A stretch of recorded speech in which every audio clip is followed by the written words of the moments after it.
Okay, this meeting is now called to order.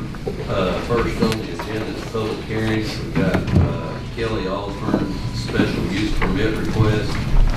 The Lee County Board of Supervisors will hold a public hearing on Tuesday, August 20th, 2024 at 6 p.m. in the General District Courtroom of the Lee County Courthouse located in Jonesville, Virginia to solicit input on a special use permit request. Kelly Osborne / White Rocks Development Incorporated has applied for a special use permit to allow an event venue in an A1 agricultural district. The property is located on Briar Cliff Drive, just east of Sand Cave Road in the Union community, and consists of approximately 21.55 acres of land, tax parcel number 63A-22-TR4. Yes, the reason this request is listed under Kelly Osborne / White Rocks Development is currently White Rocks Development Incorporated is the owner of the property. Ms. Osborne is in a contract to purchase the property contingent upon the special use being approved. As you know, the event venue was something just recently added to the ordinance as a defined use. She's looking to build essentially a pole barn type structure to house for weddings and things with the White Rocks as the backdrop there. Some things that were mentioned in the planning commission meeting is she's hoping that it could be a venue that could possibly be used for the high schools for their proms here in the county instead of seeing kids act travel over the Tri-Cities. There was some discussion, there's a couple other property owners that come to the planning commission meeting. They just weren't real clear on necessarily what her intentions are, but after discussion and her answering some of their questions, there was no one that was really in opposition to it. The planning commission did vote unanimously to recommend approval to the board.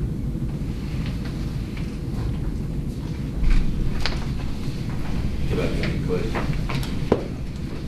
Okay, appreciate it. Motion to approve. Second, let me ask first if there's any more. Anybody else here on that behalf? Okay, hearing none, we'll move on. Make a motion to approve. Second. Okay, got a motion and a second. All in favor? Aye. Any opposed? Okay, next, proposed amendment to the FY 2024-2025 budget. The Lee County Board of Supervisors will hold a public hearing on Tuesday, August 20th, 2024 at 6 p.m. in the General District Courtroom of the Lee County Courthouse located in Jonesville, Virginia. The purpose of the public hearing is to solicit public comment on a proposed amendment to the fiscal year 2024-2025 budget. Lee County School Board has carryover state and federal funding in the amount of $4,089,855.69 from the prior fiscal year, which requires no additional local match. The Lee County School Board is requesting reappropriation of these funds to the current fiscal year budget. You want to come up there, Mr. Chairman, members of the board. I'm Brian Dean, Division Superintendent. I think I spoke with you all last month. This is state money that we were able to carry over under the code sections. It's 3 pots of money. One of them is that all-in tutoring money. That's about 1.4 million of it. Almost $1 million of it is infrastructure and operations, and then the rest of it is direct state aid to public education. On behalf of the school board and the school system, we've asked that you all approve this, and I can answer any questions you all have on that carryover money. Any questions? I have none. Thank Thanks, you, sir.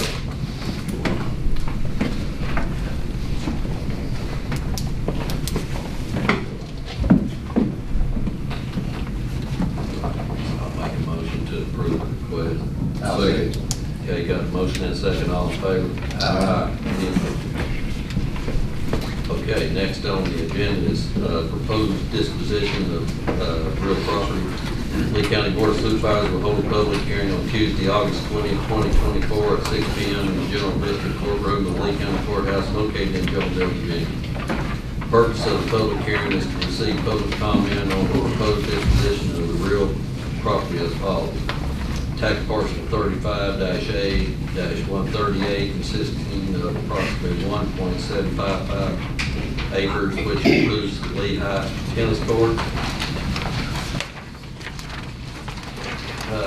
portions of tax parcel 53A 20-1 consisting of the former Jonesville Institute building and the agriculture shop building, and a portion of tax parcel 53A-20-1B consisting of the former Head Start office building. Anyone here on that by?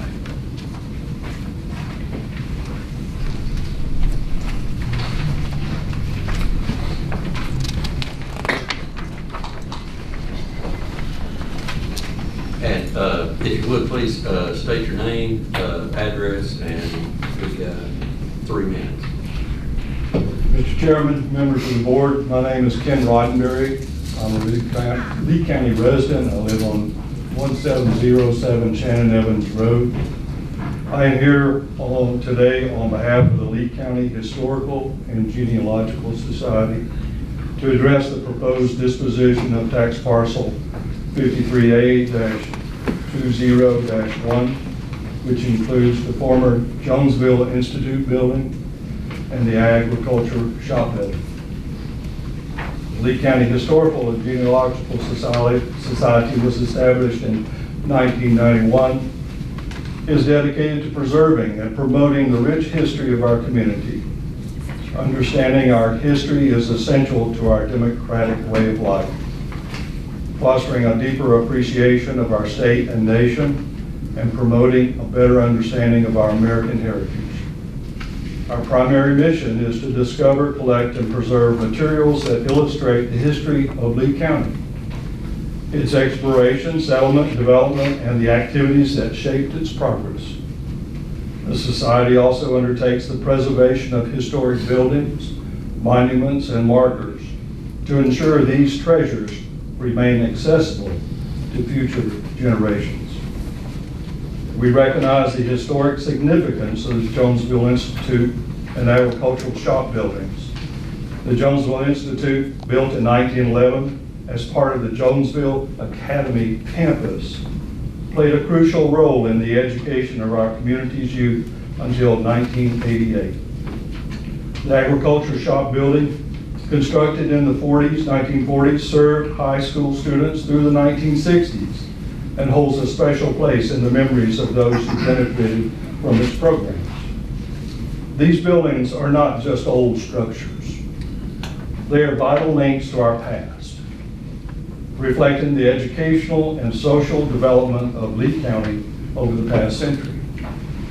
Their preservation is essential to maintaining our community's connection to its history. Given their historical significance, I respectfully urge the Board of Supervisors to consider preserving these buildings. By doing so, we can ensure that the rich history of Lee County remains accessible and continues to inspire future generations. Thank you. Thank you. Can we ask some questions? So you can. I feel the same way you do about this. What's the Lee County Historical Society? What do they want to do with this? What do they want to help the county do? What is their plans besides just what we're doing now, talking about it? I mean, Well, first of all, we would have to get through this public hearing, find out what the position of the county is through this public hearing. Then we would take that information and we would make some sort of decision as to whether or not this is something that we could champion as a preservation opportunity. There's a lot of questions that remain about the condition of the buildings, the structures, the property. would you all be willing to move? Well, not right away, we would not be, but, we have a place that we bought in 2003, and I think probably moved in 2006, the old Friendship Baptist Church. So it's serving us well right now, but I think the opportunities that are presented by these buildings are something that could be a community center. It could involve not just the Historical Society, but other organizations within the county, within the towns. It has a lot of appeal, historical appeal. So I think there are grants available. I don't know if this is gonna be scary or not, that we as a board have looked at that building already this year. And for what was gonna happen, it was gonna, correct me if I'm wrong, but it was gonna cost more, put more money in that building than building a brand new building from the ground up. Am I correct? Yeah, that is correct. We looked at that to renovate that for office space, just the first floor. If you renovated it and then did some climate control above it, to keep the heat from getting out to the second floor, just to redo the windows and get it up to a current code, because there's ACA compliance and that sort of thing you have to meet, it was going to be and it was a pure estimate, but it was about $1.3 million. I'm just want to throw those numbers out there so that you all would know what you're facing. That 1.3 just done the bottom floor and the basement and put new heat and air and that sort of thing. And then you'd have to come back again and either redo the roof and put an elevator in, or do an outside elevator, add on to one side of the building to put the elevator in if you ever decided to use the second floor. It was a daunting task. It's a beautiful building. It was just, that was just more than what the board decided that they could do at the time to try to access that. His word is right, don't he? I understand that, and we don't take this lightly either. We would want to explore the opportunities of grants availability, and take this on not just as the Historical Society, but as a community effort. We've had a lot of interest from the community on some of our social media posts about this, and there's a lot of interest. Now, when it comes down to the final, what's it going to cost? Would that all have to be spent at one time? Those are questions that we would need to know. Over what type of, what length of period are we looking at to be able to reach certain milestones? And, being listed with the Virginia Landmarks Registry and the National Historic Preservation gives it a priority status when it comes to applying for grants. So there's a lot of questions. There's a lot of things to explore. But yes, we would like to talk to the board more about that. Let me bring up one point. I've been on the board for 9 years, and not the first person has ever approached me about wanting to do anything to that building. Not the first person or organization. So that, we can't afford to upkeep on it. We can't afford, it's termites or whatever, the weather and everything else that's involved. It is just destroying the building, and we can't do anything with it. We don't have the money to do anything with it. And so when we make a decision to try to get rid of it, and our decision was hoping that there might be somebody that had enough interest in it to preserve it to its original status and make office buildings or whatever the case may be. But like I say, nobody's brought it. Has anybody brought it to your all's attention? No. Nobody. So when we decide to sell it, then people come out of the woodwork. But just to be perfectly honest, we have no money to upkeep it, and it's continuing to just fall away. But we're willing to listen. I mean, you know, if somebody's got a proposal where they can figure out how to upkeep it and take care of it, I'm all about it, because I think it's one of the prettiest buildings around. I'd love to see it. Since this was published, I've had someone approach me about the possibility of maybe making a county museum out of it. But again, there's finding the funding and everything like that for it, and a group that's interested in being able to do that. I'd be off of that too. But it's kind of like everything else, seems like, you know, everybody waits, you know, hoping that these moments don't come to where you have to get rid of stuff like that before they make a decision on whether they want to step up and do anything about it.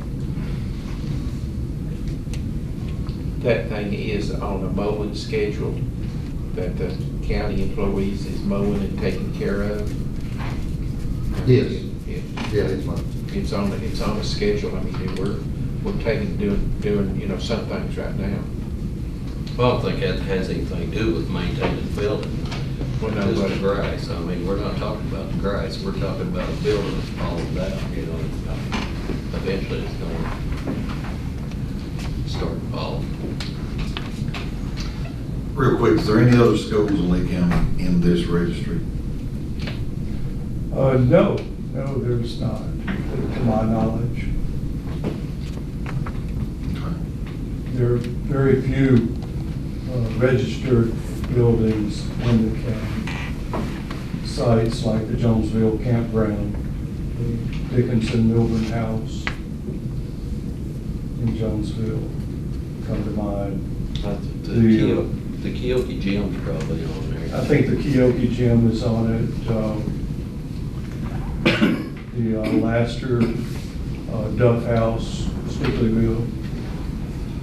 So those are the ones that come to mind right now. And I understand your point, sir. And there is a handful of us that I didn't even go to school in the Lee County system. I didn't either, sir. But you know, there's a handful of us that still try to do stuff with that Keoki Gym, keep it maintained, but, you know, funds just keep getting shorter and shorter, and, I don't know what you do about those places. I wish I had the answer. Well, I think we're willing to try. Okay? I think that's the message here, is that we think it's worth it. And maybe the timing is not like we all want it to be, but at least we're here, and maybe we can work together. Thanks, sir. Thank you.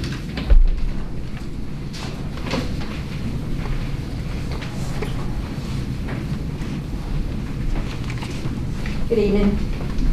Hi, I'm Diane Morris, 196 Randolph Avenue, Jonesville.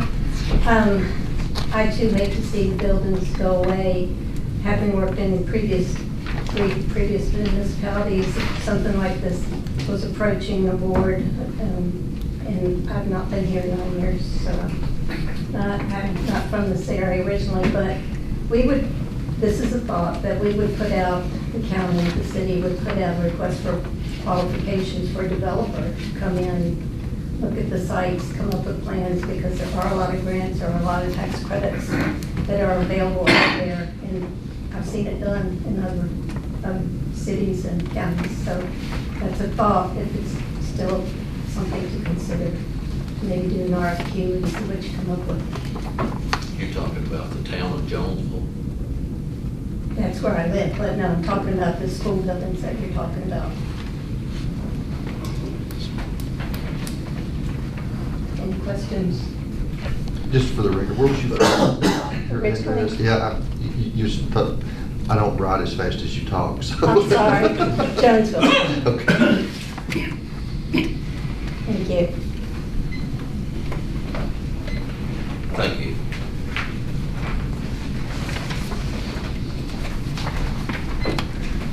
I'm Amy Clark, 204 West 2nd Street North, Big Stone Gap, Virginia. I'm from Jonesville. I grew up here, and my family's from here. My granny graduated from the Jonesville Institute, and I went to elementary school there for 1st and 2nd grade. So a lot of nostalgia, and I know that we all here, you know, we can talk about the nostalgia and why we want to keep it for that reason. And I walked around a couple of weeks ago, after I visited my granny, I walked around the grounds up there, and I had no idea it was empty. I thought it was still in use, so that's one of the reasons, you know, I had never said or done anything because I thought it was still being used. But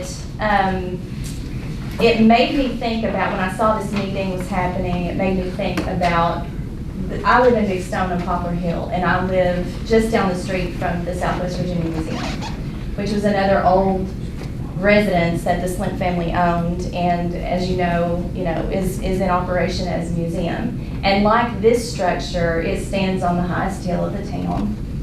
And I was thinking about how important the museum is to the town of Big Stone in terms of community, in terms of all of the things that happen there, in terms of the festivals and the music and the classes and all of the things that can be built around it. And I know it's expensive, but I'm also thinking about Appalachia, the town of Appalachia, which I can be there in 10 minutes, and I'm watching Appalachia Rising Ventures, an organization, restore all of the old buildings in town. And I'm watching these businesses develop, Appalachian Mercantile, Black Bear Barbecue, and more. And they have plans for those old buildings, and they've gotten grants for those buildings. And so it's expensive, but it can be done if you contract with the right people and you find the right people. I'm a professor of communication studies at UVA-Wise, and I'm co-founding director of the Center for Appalachian Studies. And so we have a vested interest, and especially because I'm a native here, we have a vested interest in Appalachia's history, in Central Appalachia's history, in Lee County's history. And so these buildings, I think, represent not just these dilapidated structures, but they also represent our heritage and our legacy. And when you take away, I mean, for every one that's erased, then you've got a town that's just got the same thing every other town has, right? You don't have anything left that makes your town unique. Your town is just another town to pass through on the way to somewhere better, right? Like Cumberland Gap. But if you have a building like that you can restore, and it's big enough that it could house a museum, it could house an artisan collective for local artisans, it could house lots of different things in the same structure. People will stop there. They'll stop on their way through, and they'll spend their tourism dollars here. And so I just urge you to think about maybe other possibilities, maybe working with the Historical Society, working with grant writers, maybe form a committee. That's what everybody says to do when you want to do something. Form a committee to think about how you might restore these buildings. Thank you. Thank you. Thank you.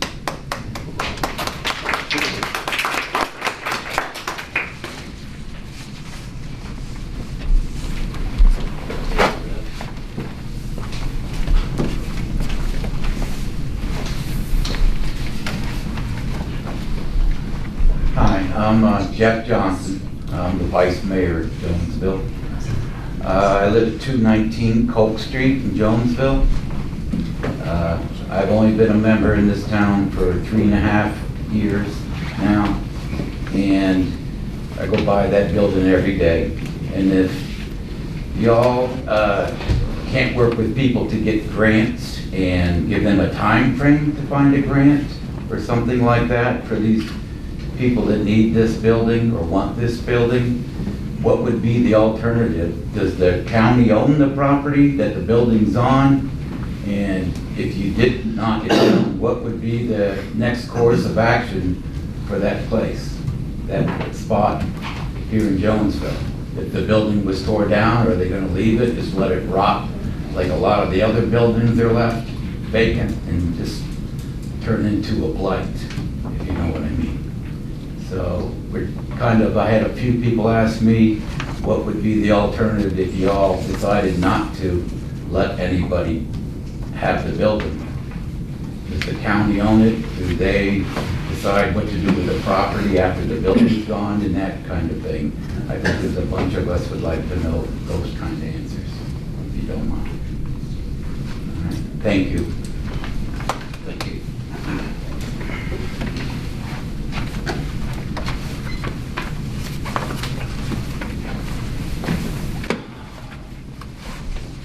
So to answer that question, I'm pretty sure the county owns the building and the property. Okay. Oh, I thought you knew that. I thought you just questioned if the building got torn down, would the property still remain county? Well, the thing that we were interested in, if it did get tore down, if somebody else would put something there, the taxes and everything else goes to the town, correct? And the county, or just the county? It would be. It It would. would be up to the Both. buyer, yes. Okay, I do have a question, though. yeah. Was the town of Jonesville ever talked about doing anything with it? No, they don't have the budget for that right now. Sorry. Mr. Chairman, the members of the board of supervisors. My name is Steve Garrett. I live at 248 Hog Drive here in Jonesville. When I saw the ad, I knew something was going on, and we should have been down here before now, once the school board gave the property back to the town, and come up with a plan to do something with that building. It is historic, it's significant, like Mr. Rosberg said. And I know your all situation financially, we all are aware of that. You don't need another burden on you. My concern would be if something's not done with it, it's going to be torn down. I think we all realize that. And you're either going to do something else with the property or sell the property. I presume you do something else with it. But what I would like to ask you all to do tonight is to work with Mr. Roddenberry and members of our community, and I can get people together to help Mr. Roddenberry from the community that would be interested in doing something that would be beneficial to you all and to the county and the town of Jonesville, because it means something. I went to school there. My mother went to school there, and father. So historically, it means something to this community. And I would just ask you, if you would, to give some time to try to get a plan together. And if that doesn't work, then you have to do what you have to do. But I appreciate the time. Thank you. Well, I think on what you just said, I don't think any of us put a timeline Good. on it. Good. What we, kind of what I was discussing with Mr. Roddenberry, I mean, you know, we can't afford to upkeep it. I understand. And again, we were hoping if we got this out there, you know, and we got, I guess, what we were hoping for, you know, some people to come in with some interest. Good. Hopefully there's somebody in the crowd's got the money to buy it and can restore it just like it is. That's what we was hoping for, but if there's not, then, you know. I think it's like Brother said, it's not feasible to restore that building and lease it out or rent it out in that manner. I think it's gonna have to be something done historically and try to chase some grants. And we get Linwood to help us some, and I'm sure Kim's got some contacts, let's at least give it some time. I don't think you all are under any deadline to do it. I know you want something to happen. No, we're not. Like I say, it's just the fact that, you know, we voted, was it this past year, to spray up the turbines. Because there was a section that showed termite damage. And you mentioned with our budget situation, it's hard to explain to everybody that we're trying to maintain a building that's getting ate up with termites and everything else, and we know we're never gonna be able to afford to do anything with. Right. You know, it's just a fact that looks like just wasted taxpayer dollars, and it is, any way you look at it. But like I say, our goal was to get this out there, get some conversation, and like I say, we did not put any kind of timeline on trying to get rid of it or anything. It I was think just- we've stirred it was just something the that- pot a little bit, and I think you'll see some more interest come out here. But if we had never, you know, brought it up or tried to do anything, it's just gonna continue to disintegrate over there, and 5 more years to be sitting there and be falling down. Thank you for your time, sir. thank you.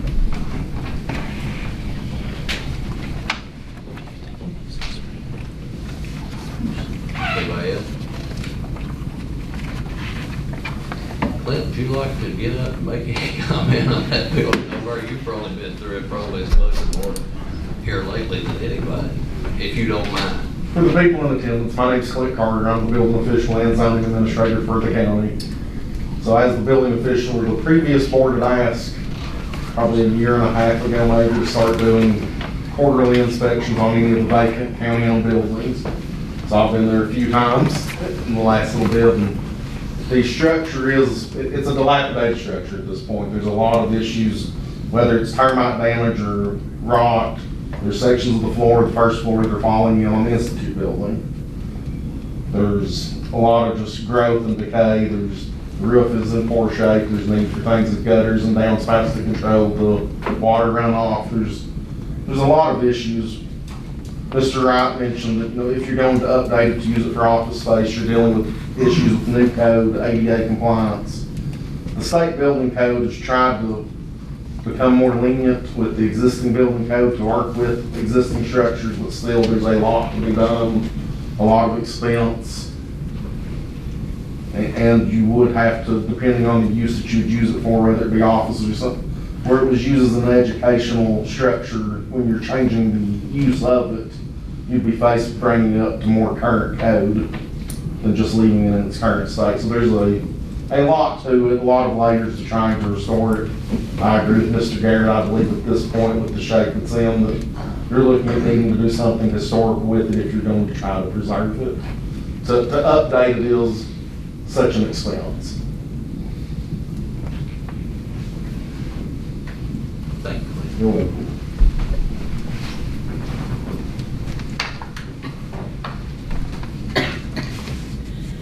Anything else?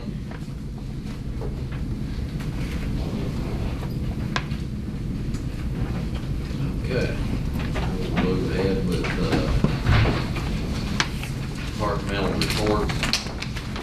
Everybody had a chance to look at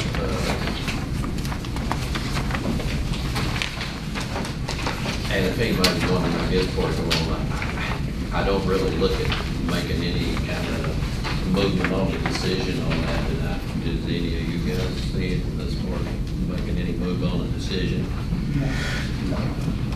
So we got time to, and I would suggest that the ideas, you know, just do all you can, get with Robbie. Yeah, they can call me Any anytime. of us. Yeah, they can call me anytime. Get the ball rolling on it. I mean, if we're gonna make it happen, we gotta get the ball rolling and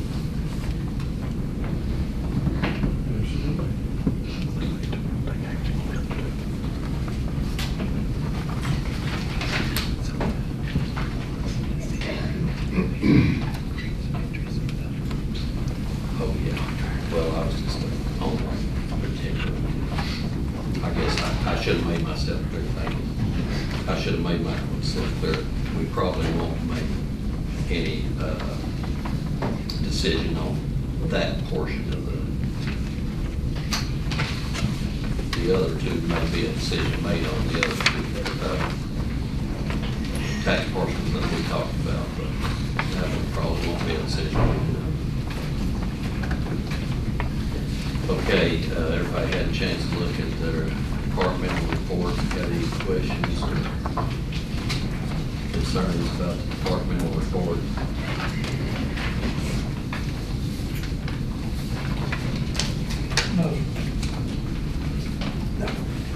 Okay, here none, we'll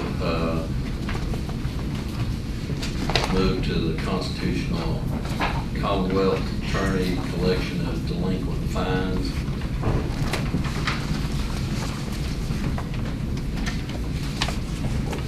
Mr. Chair, that's the money collected from fines and costs that the Commonwealth Attorney's Office does.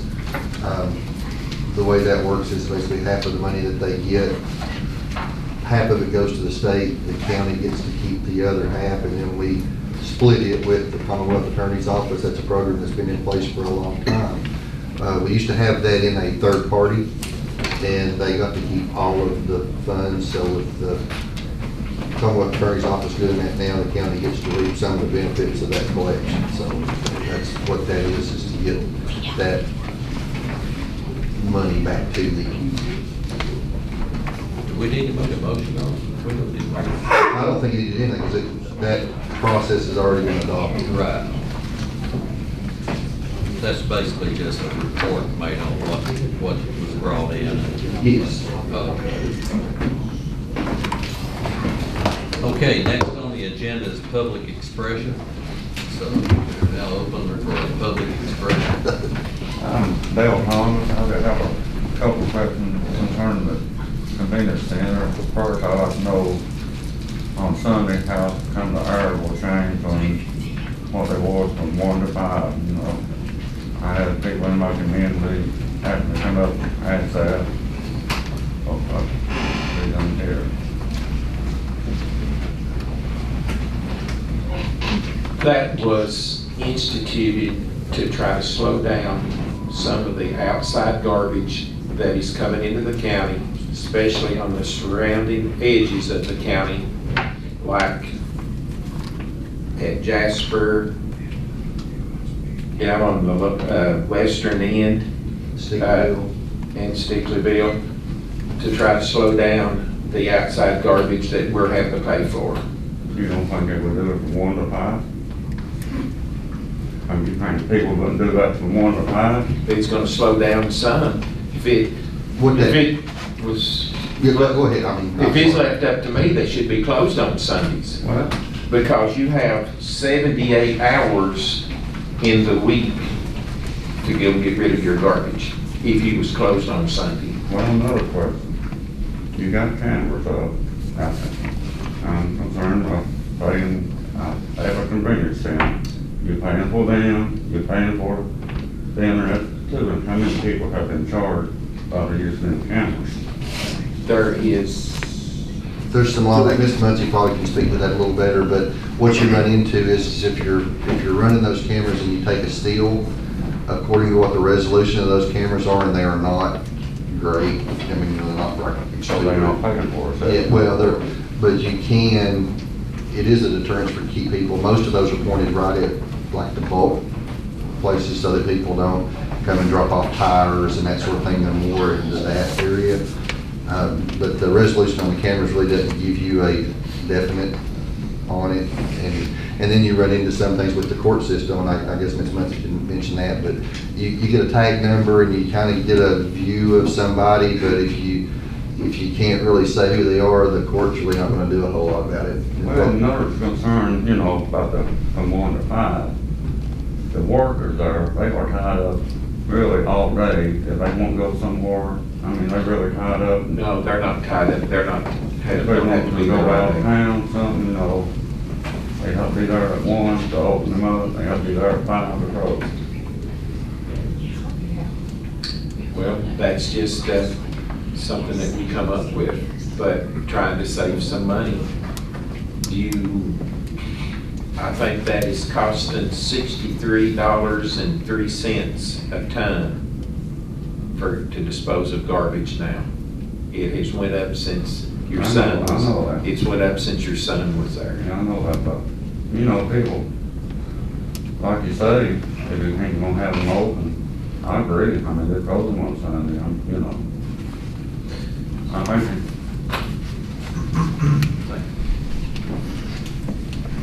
Anybody else for the public expression?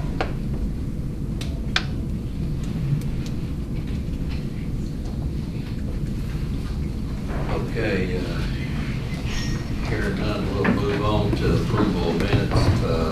There's a few changes that we need to make to the minutes on there. They're kind of minor.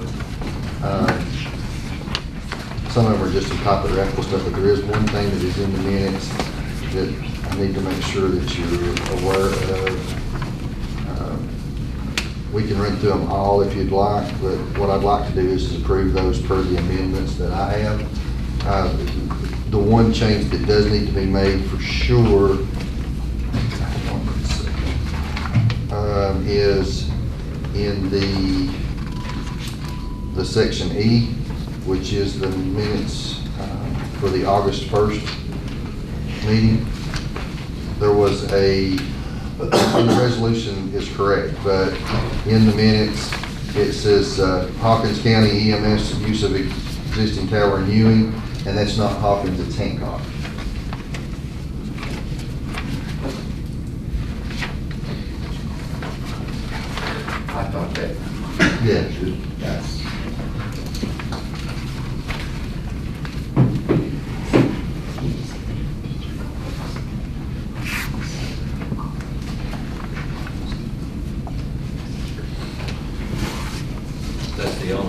Well, there's some topographical stuff in there, some misspelled words, that sort of thing, I'm just confused. But we can go over them all if you'd like. I don't see it. Do you want? That was the only thing that was really an issue. All right, approval of the minutes on June 20th, 2024 recess meeting, June 25, 2024 recess meeting, June 27, 2024 recess meeting, July 16, 2024 regular meeting, and August 1st, 2024 special call meeting with the change from Hawkins to Hancock County.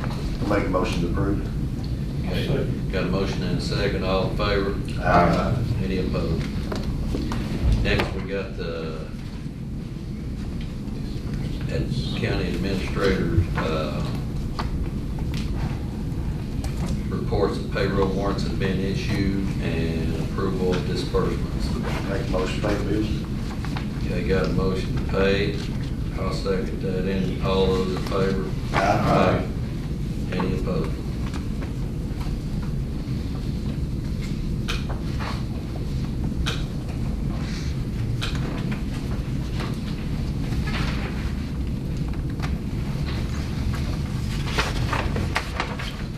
Before we get any further, do we need to back up, Mr. Dean? Do you all want to discuss anything about that property? Well, we're interested in it if y'all going to dispose of it. I think you all have to take the action to dispose of it, and then we are interested in it if you all take that action. Is that correct, Ms. Munson? Yes, that's correct. Okay, so we need to make a motion to do that. Yeah, just that part. Just that. So I believe I would just say that. Yeah, I'll make a motion on that, tax parcel 35-A-138, consisting of approximately 1.755 acres, which includes the little tennis courts. You want to go ahead and include that historic building? And the portion of, tax parcel 53A-20-1B, consisting of the former Head Start office building. Second. Can we split that up and make two different votes on that? Okay. Either way we'll do it. What do you I'd like to do that. Okay, then, first of all, I'll make a motion on the first one, tax parcel 35-A-138, consisting of approximately 1.755 acres, which includes the Lee High tennis courts. Second. Got a motion and a second, all in favor? Aye. Any opposed? Well, wait a minute, just a minute. I'm sorry, I'm sorry. What was that again? Now, That was tennis court. to sell it? Yes. Yeah, oh, no, no, I vote no, That's all definitely on that's all that. you gotta do is say no. Can I give a reason? You can if you want. Probably ain't gonna do no good, but my thoughts is, they might like to have that money more next year than right now, and we might not be, we get rid of this, we've not got anything else to offer, is my thoughts on that. Well, it's up to them, you know, they don't have to buy it. Well, That's the ball's in their court after we decide to sell it. So, next is, motion to sell the portion of tax parcel 53A-20-1B, consisting of the former Head Start office building. Make a motion. And a second. All in favor? Aye. Any opposed? me,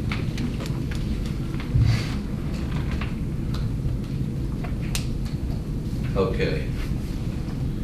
I guess then you all can decide whatever. We can work with Mr. Wright, or however y'all want to do it, come to an agreement. I guess he would have to work with you all. Yes, I'd rather be the boards working together. Yeah, I think that's best. Do you all have any questions or concerns on those two properties? I know when I talked to Mr. Poe, he said he was gonna have it appraised. I didn't know if that had happened. It is not today. It's happening real quick. Okay. Okay, sorry about that, you all kind of got ahead of myself a little bit. So next we got delegations, Otis and Catherine, Morgan Cemetery.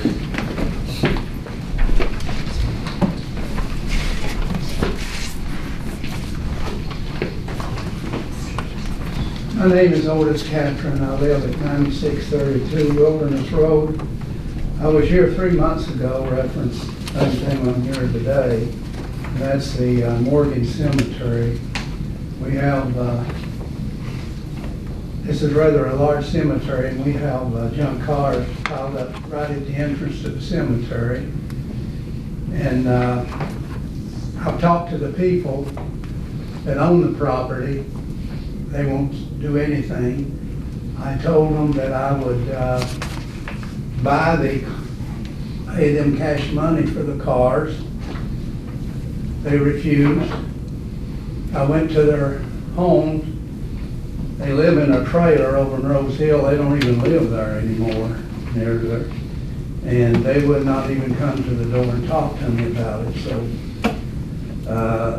talked to people in the cemetery. It's a rather large cemetery, and they'd like to see these vehicles removed. But I'm just asking that, I'm not asking the board to do away with junk cars.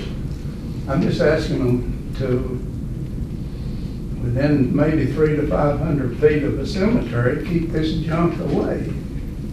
And that's what I'm asking today.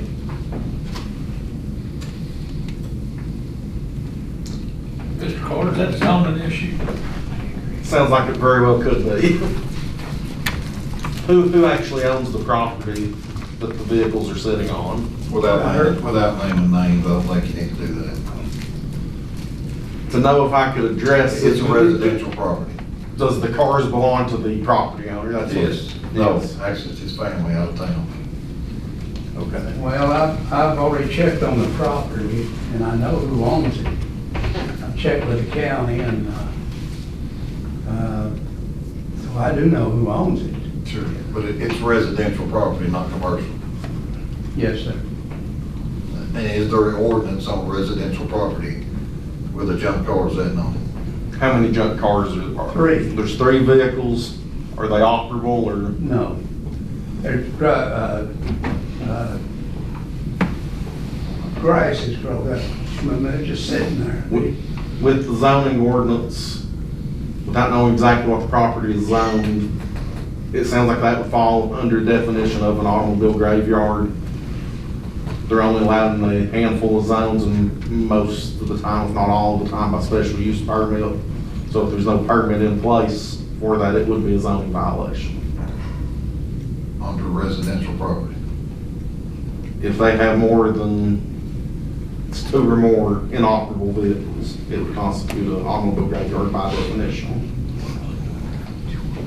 I looked at that earlier today, but I didn't look to see what it was zoned there. And what I was gonna try to do was get with Mr. Fortner with the Lear Department and get him to go by there and see if there was something we can do. I wasn't able to get that done today. I was hoping to get a little information on that before Mr. Catron got here tonight, but I wasn't able to get that done. So if you will, let's see what we can do. And I don't even care if you want to give me your phone number. I could give you an update.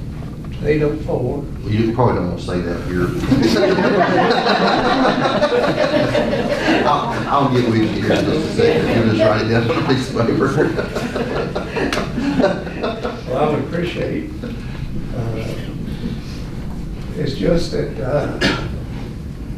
when these first come in there, the pallbearers unload the caskets, and the grieved relatives right beside of them, right beside of them is the junk cars.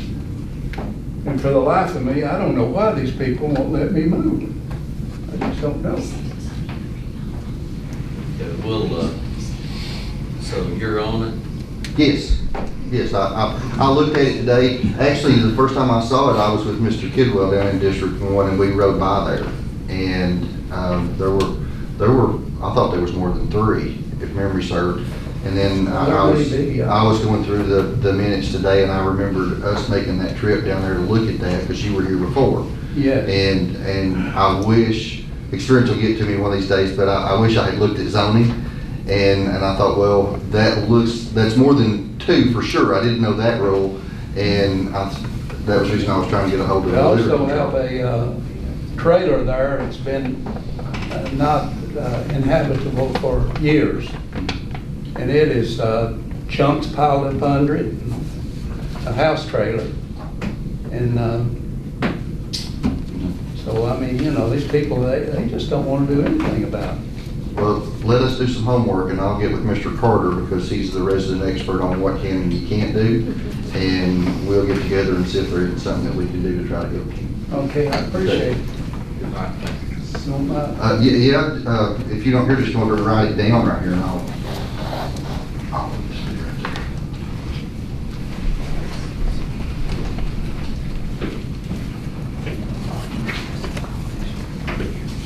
Okay,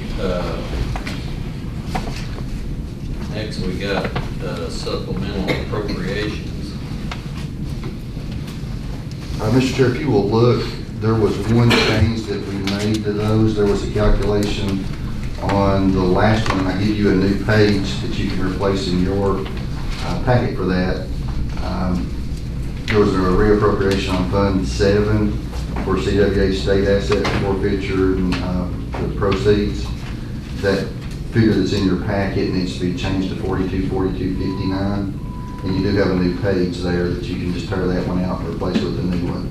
But that's the only change that was made. What was the number, was that? It's the very last one. I mean, It was the $4,742.59, and it changed to $4,242. Okay. And 59 cents, so it basically changed to $500. So the difference in the reappropriation is, instead of the 76,000, it's 71,309.42.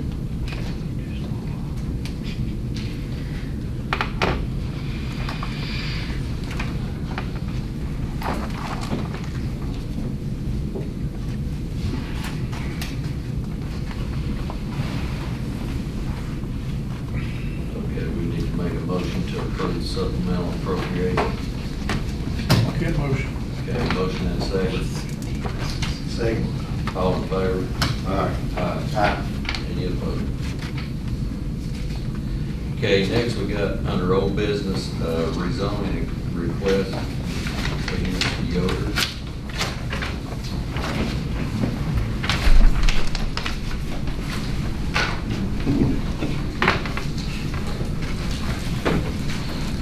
I wasn't present at last month's Board of Supervisors meeting. I was attending a class in Woodsville, so I don't know really, other than speaking with Mr. Ryan and Mr. Poe on what was discussed and some of the questions that were brought up. Mr. Yoder approached me. He actually was, I'm dealing with him on some other issues, and he asked me about this several months ago, what he would have to do to take what he had set up as a temporary sawmill and convert it into a permanent sawmill operation. So as it's currently zoned in the A1, the temporary sawmill isn't allowed use. It is? It is. But the definition of how that use is defined is that it's cutting products on that property.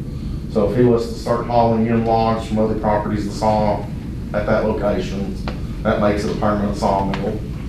So I took this question to Dane and asked him, once Dean was asking, what options do we have to get this where he can have this set up and make it legal? And the only zone in our zoning ordinance as it's currently set up to have a permanent sawmill is an M2. I had some concerns with, is this spot zoning? Is this just taking a single parcel? There's no other M2 in the area, but that was the only way as the ordinance is currently constructed to have this as an allowed use. When the planning commission met, there was a lot of discussion. Mr. Ron Bailey discussed a lot of, was there an option to possibly approach this under a special use in the A1? If we were to go that route, if we were to send this back to the planning commission at this point, then Mr. Yoder would be looking at least another 4-month process, because we end up needing to do a zoning text amendment for a special use in the A1. So we'd have to go before the planning and then the board of supervisors for that, as well as then applying for that special use and going through 2 months of additional hearings. So really at this point, I feel like there's 3 options. Either you approve the rezoning or not.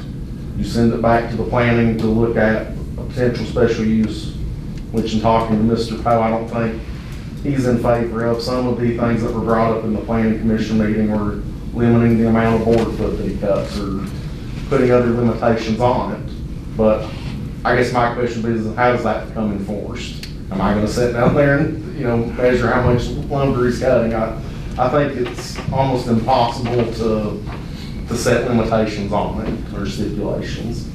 So I know in speaking with Dane, neither one of us are really in favor of going the special use direction. Mr. Yoder also happens to own property that extends at that location across the state line. It's been brought up a couple of different times that if he was to move the sawmill on his own property and exit Lee County, our zoning ordinance no longer applies.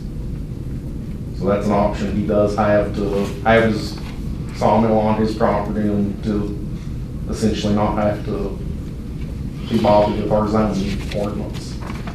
I know Mr. Ryan asked me after the last meeting to drive down through there and take a look at the road. Mr. Cox, who works with me as the residential inspector, both of us went down through there yesterday. We couldn't see any issues with the road that was noticeable to us. Now, by no means are we VDOT engineers, but I know the concerns of neighboring property owners and other people at the planning commission was the amount of traffic that would be on that road, logging trucks and things of that nature. And if he does just move the sawmill across the state line, he's still gonna be using our roads probably to access the property. It don't really solve the concern, but those are his options, I guess, at this point.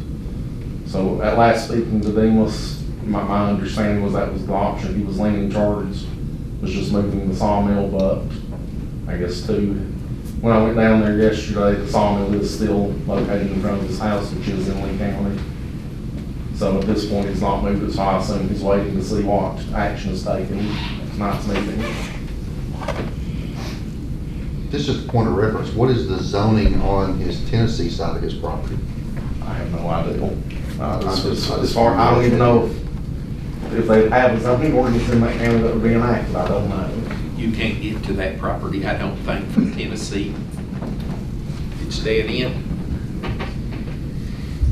They're going to have to come back up through Virginia to go down the inspection. I just wondered if that was allowed in the zoning for Tennessee on the other side. I have no idea what their ordinance would have in it or what would be allowed. What's your recommendation?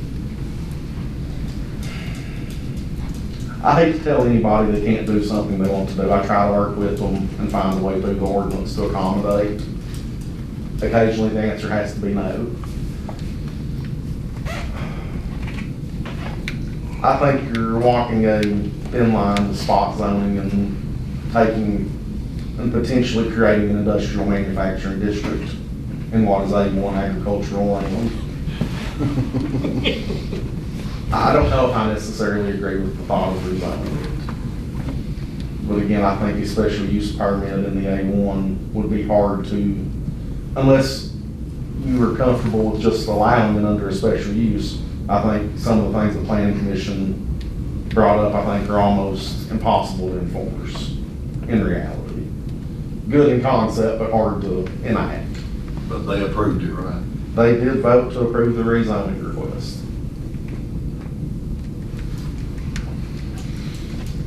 I think there was some hesitation at the meeting, but once they kind of got to that point, it was a unanimous vote to send it as a recommendation for approval to rezone.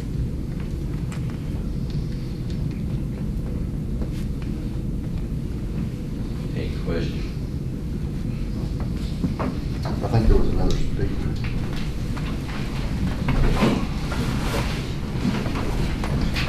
Mr. Chairman, board members, my name is Randy Hinchley. I live at 1534 Long Leaf Road. And, I live there in a brick house. If you'll come down, I'll show you about 100 yards from my house where the road's falling in. If you drove down through there, you had to hit the dip where the culverts is there, where they run cattle through them. And I do know what it is to own a business. I own the coal mines. I know what it is to pay state taxes, federal taxes, coal service taxes, payroll taxes, unemployment taxes, and I paid $90,000 a month just for compensation. Now, if you look, they've been running that sawmill for 5 years. If you was down there yesterday, you seen the logs that was there where they just hauled them in. They down there today hauling lumber out. I've been to 3, this is my 3rd meeting. They told him each time that a portable sawmill was to saw lumber off your own property. Are we above the law, or are they above the law? They're still hauling logs in, they're still sawing, hauling it out. Twice he was at the meeting, I was here, and he was told he wasn't allowed to do that. I mean, so if I go down there where my property goes up through there, and I decide to throw something up, and they come up here, I'll be over here in Duffield. So, I mean, the law is the law, but the road is not feasible. They come through there flying with these log trucks. These school buses, it about has to get off the road anytime another vehicle comes through there. And I know what it is to pick up people dead. I worked in the coal mines for 41 years. I've seen people laying there dead. I hate to see, now, the way I look at it, safety is an issue. Safety is an issue when we get on this road, when we mow the grass, anything we do. And if we approve something, and then we come back up here next month, and they 2 or 3 kids that's got killed because a log truck run into them down there, then it's gonna be a sad day. Yeah, I guess I can understand what you're saying. I guess the concern I have is it sounds like he's gonna haul logs anyway in there from somewhere else. I don't know what the issue is. I don't know if that's a state police issue, but. Well, I mean, he got in trouble. What the issue is there. Mr. Chairman, he got in trouble last year. They was down there, sawing for the power lines, okay? They sawed some trees up there. He went up there, drug them down this sawmill. The lady that owned the property, she lives in Florida. She just happened to be in. So she calls the county goes down there, and he has to work something out, had to pay for the logs that he got and all this. But, you know, you just look at how much are they paying any taxes. You know, every time I come, we're talking about money issues. Everybody's got to contribute it into the pot. They've been running the sawmill for 5 years. You check to see how much taxes has been paid. They're running they got a thing down a swing set shop down there. See if they're paying any taxes. They're putting in a trust shop down there. They're putting in all these businesses, but yet the county's not getting nothing. State's not getting nothing. Federal's not getting nothing. Can you answer us that question, or can our county attorney? I think that they pay, I think they contribute to the tax base. I can't speak to what a business is paying taxes. There's no code that I'm aware of that allows them to forego paying taxes like a normal person to the county. See, I done everything I could to help the office when they moved down. Matter of fact, I paid Demas $12,000 this year to put a roof on my house. And I told them, I asked them not to do what they're doing. You know, if they just every once in a while, but to put a commercial, they done got a commercial sawmill sitting down here, getting ready, just as soon as y'all approve, they gonna throw it in. They done got all the parts sitting down there, everything's ready. All they're just waiting for. And then here's gonna come these tractor and trailers with logs and everything. The road is not feasible. You was down there, now how wide is the road? The gravel road going up there. Can two vehicles pass? No. It is a very tight gravel road once you cut off the long way. Right. And I own all the way down, from the brick house out there, all the way down, and all the way down the gravel road. I own all of it. I mean, you know, but I'm just, it's not the property, it's not the issues with them putting in anything. I mean, just like you said the last time, their property over here on the forelong, if we want to put in a sawmill, we want to put it in over where it's feasible, in and off the road, instead of where somebody may get hurt. Mr. Chairman, I thank you, and I appreciate the board, but it is an issue. I just really hate to see, it's not just the kids, the school buses, but anybody else, and they run the horse and buggies up and down through there all the time. What if one of them, they done had an accident down there, it never was reported. You know, I thank you. Thank you.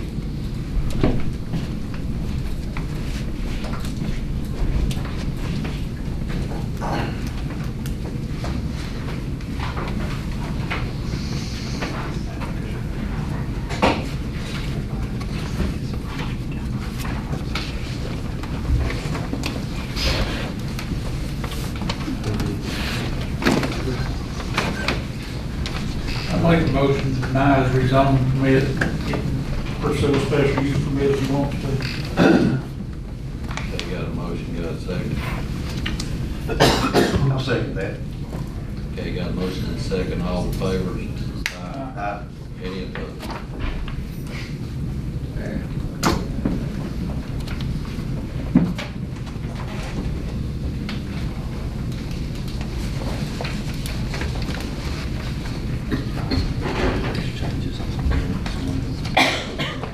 Okay, next we got under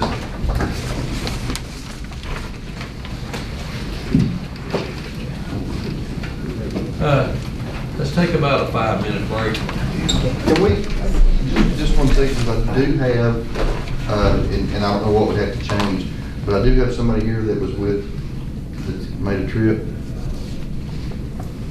That, Well, we need somebody that needs to go. oh, I'm sorry. That's fine. I didn't know how long we were going to take. 5 minutes, we'll take a break.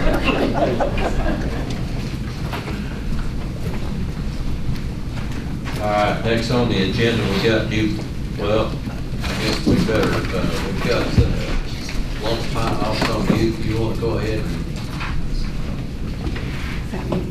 That's you? That's me. I guess that's who you said to go there. Yeah, we need to get most of them. You don't need to do me first, I'm good. Are you sure? I'm positive, Okay. you're good. Okay. Stick with your schedule. Okay. Okay. That way I can stay back here and pray a little bit longer. Well, I Stick with your schedule, yeah. What do you? I'm here with Planning District 1 in case you have any questions on the performance contract. It's B. It's B on your little list there under new business. Okay, I found it now.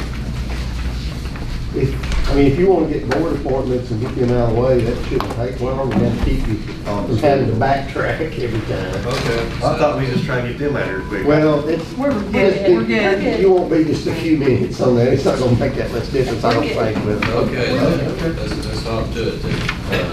On board appointments, building code of appeals, I'd like to make a motion to table my appointment on that. Second. Okay, motion and second, all in favor? Aye. Any opposed? And next we've got Economic Development Authority, District 4. I'd like to make a motion to put Billy Willis of Dryden in that position. Second. Okay, got a motion and a second, all in favor? Aye. Any opposed? Okay, next we got Long Pine Office on you. Motion to table both of those. Actually, we have names for those. Yeah, we got. Do you? Yeah, We did.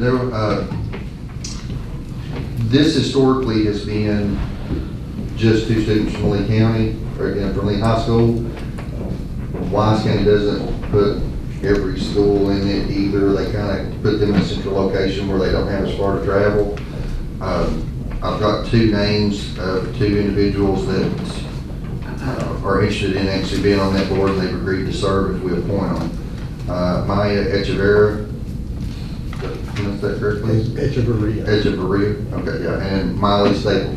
I'll make a motion to appoint both of them. Got a motion and a second, all in favor? Aye. Any opposed? Okay, next we got Southwest Virginia Community Corrections.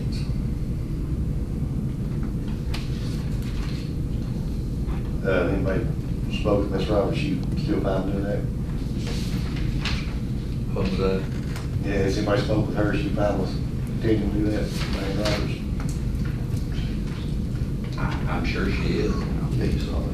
She hasn't indicated Yeah, that she that's right. would, so I'd say she did it on this All right, I'll make a motion to reappoint Diane Roberts. Okay, motion, I'll second that, all in favor? Aye. Any opposed?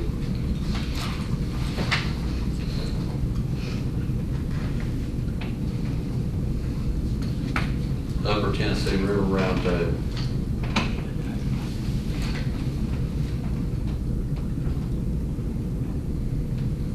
Make a motion to table that, anyway. Clarification, this one we, that had moved out of state, this one Yeah, moved out of the area. we, out of the area, yes. Okay. I'll make a motion to table that. I'll second. Okay, motion and second, all in favor? Aye. Any opposed? Okay, next we got PD1 Behavioral Health Services Biannual Performance Contract.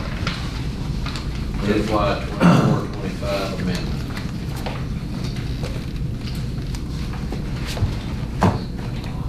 Mr. Chair, you can see in your packet there that they had submitted material changes to the biennial performance contract for 24 and 25 in a letter that is in your packet.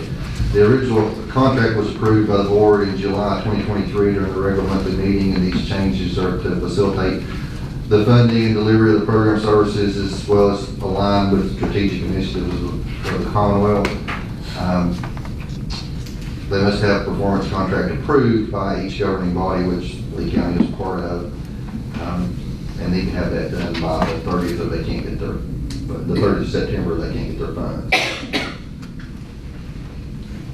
So Kim is here. Anybody have any questions?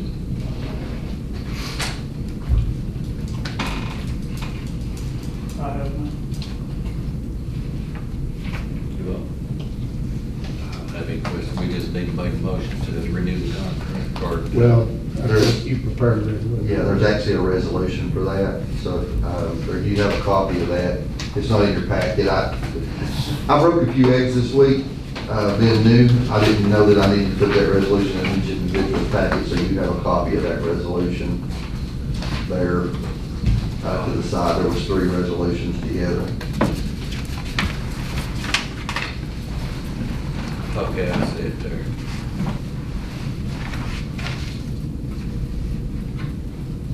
Make a motion to accept 24-00, or, I'm sorry, 24-011 resolution. Second. Motion and second, all in favor? Aye. Any opposed?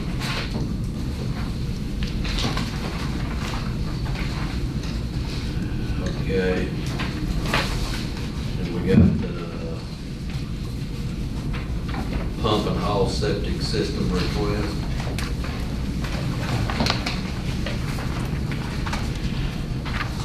Mr. Chair, Sandra Rodriguez of Pennington is requesting approval for the pump and hall septic system on our property.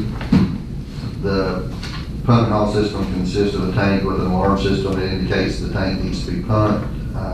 The county stipulation for approval for this request has historically been requiring the owner to have a contract for maintenance of the system for periodic pumping, and then a $1,000 bond or letter of credit available to Lee County in the event of an accidental spill or in an event where it would have to be removed from the site. The pump and hall septic will not be used for housing in this case. It's only used for a craft shed on the property.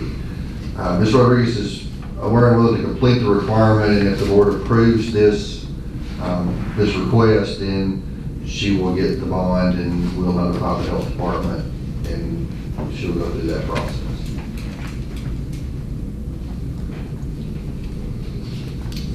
I'd make a motion to approve. Second. Okay, got a motion and a second, all in favor? Aye. Any opposed? heat pump, Department of Social Services.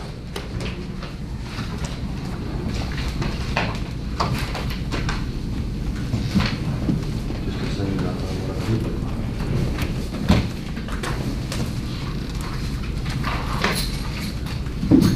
Is this the same one you sent the emails out on? Yes, sir. Yeah.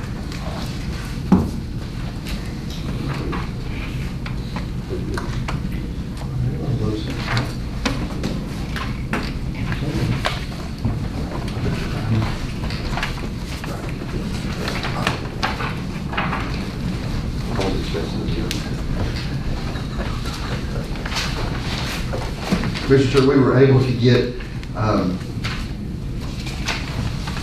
repair estimates from our current contractor and the purchase of a new equipment from actually 4 different carriers for several different brands. You can kind of look at the breakdown on those. The ones that are the best value are actually the ones that have the 10-year parts and a 10-year labor warranty on those. Really, it's kind of a brand preference and where the board wants to go with this one.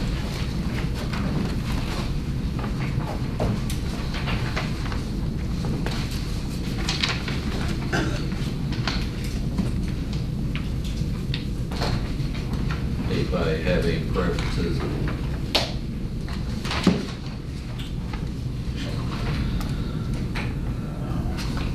We'll make a motion to go grand meeting there. With the question of, does the county have to upkeep the rental building that the social services is using?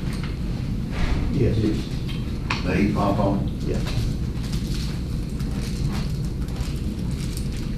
So is that in writing or in contract that's county signed or? It's in the lease. That's in the lease. I mean, the major components of the building are the county's to maintain. In the building they're leasing? Oh, no, that building, no, we don't have anything to do with that. That's what I thought. This is only on the county building down here, which is where the. Correct, yes.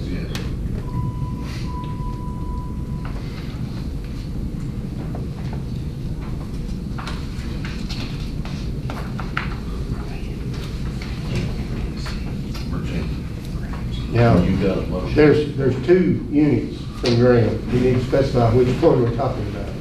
Do they have the 10-year warranty? I've not seen that here. Well, it should be on this sheet. Yeah, there's an updated. Initially, they submitted a price on a unit with just a 5-year warranty, and then they submitted on a 10-year as well. We emailed that out. That was emailed out. We just got that like a couple of days ago. There's one priced at $51.50, and that's a 5-year compressor warranty. And 1 year on parts. Then there's another priced at $63.50 with 10-year parts and labor warranty. I would most definitely do the 10-year. Is that in the form of a motion? Yes, sir. You got that one before you there. I'd second that.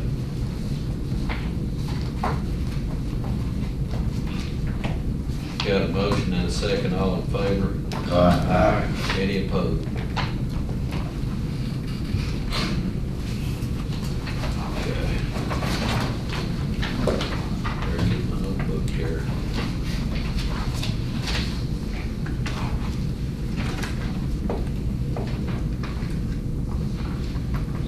Okay, donation of property to Lee County. Mr. Chair, Roger Adams offered to donate a piece of property located near the turnoff to Puckett Street, Finley. This is a piece of property that he thought that he had donated to the county before, and it evidently got outside the group. I don't know how many years ago was that he donated that? It's been 3 years. So, and the county actually sold it back off. Yes, 2 or 3 years, but it's been sold. And this is a part of a parcel that's kind of up there on the hill, if you know where, well, you know, I know you know where Finley is. So, Yeah. So, this is just whether or not to accept this donation, this property back.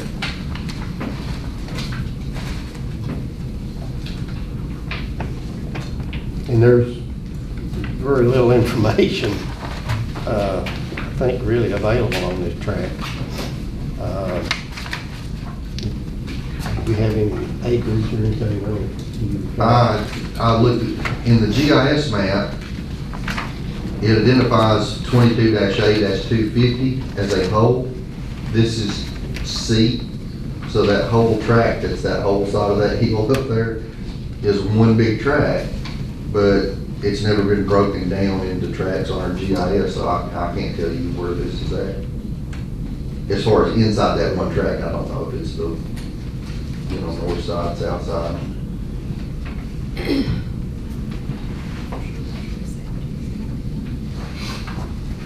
How, did he say how he came to realize that it had been left out? Did he get a tax bill? He got a tax bill on it. Yeah, he basically just came out giving his tax bill and said, hey, county needs to take this, I thought I had donated this. These are properties that he had bought at tax SG sales. Was it him and Mr. Cridman together? Was that where these came from? This one, Seems I like think, that's is where- just him. Was there some that he and George had purchased together Yes. that were donated and he Yeah. was supposed to? That may be one of those, because it's Roger Adams and Lee County properties, and I think that was If that might one. have been part of that, because I remember when we did those. That was Yes. about 3 years ago. Yes. And it's just one that is. And based on, because we looked at those. Okay, I'd make a motion to accept. Second. Motion and second, all in favor? Aye. Any opposed? Okay, next we got, Lee County Office on Youth. That should read Lonesome Pine, Office on Youth. Lonesome Pine.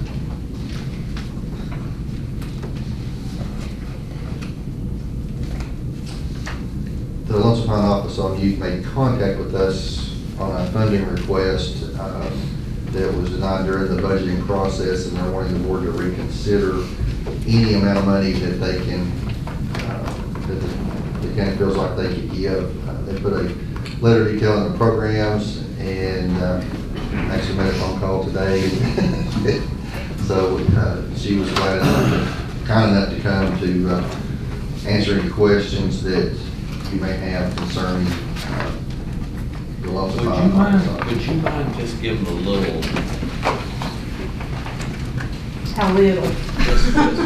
well, I mean, I brought just you enough some to brochures. convince, just enough to convince to give $1,000 again.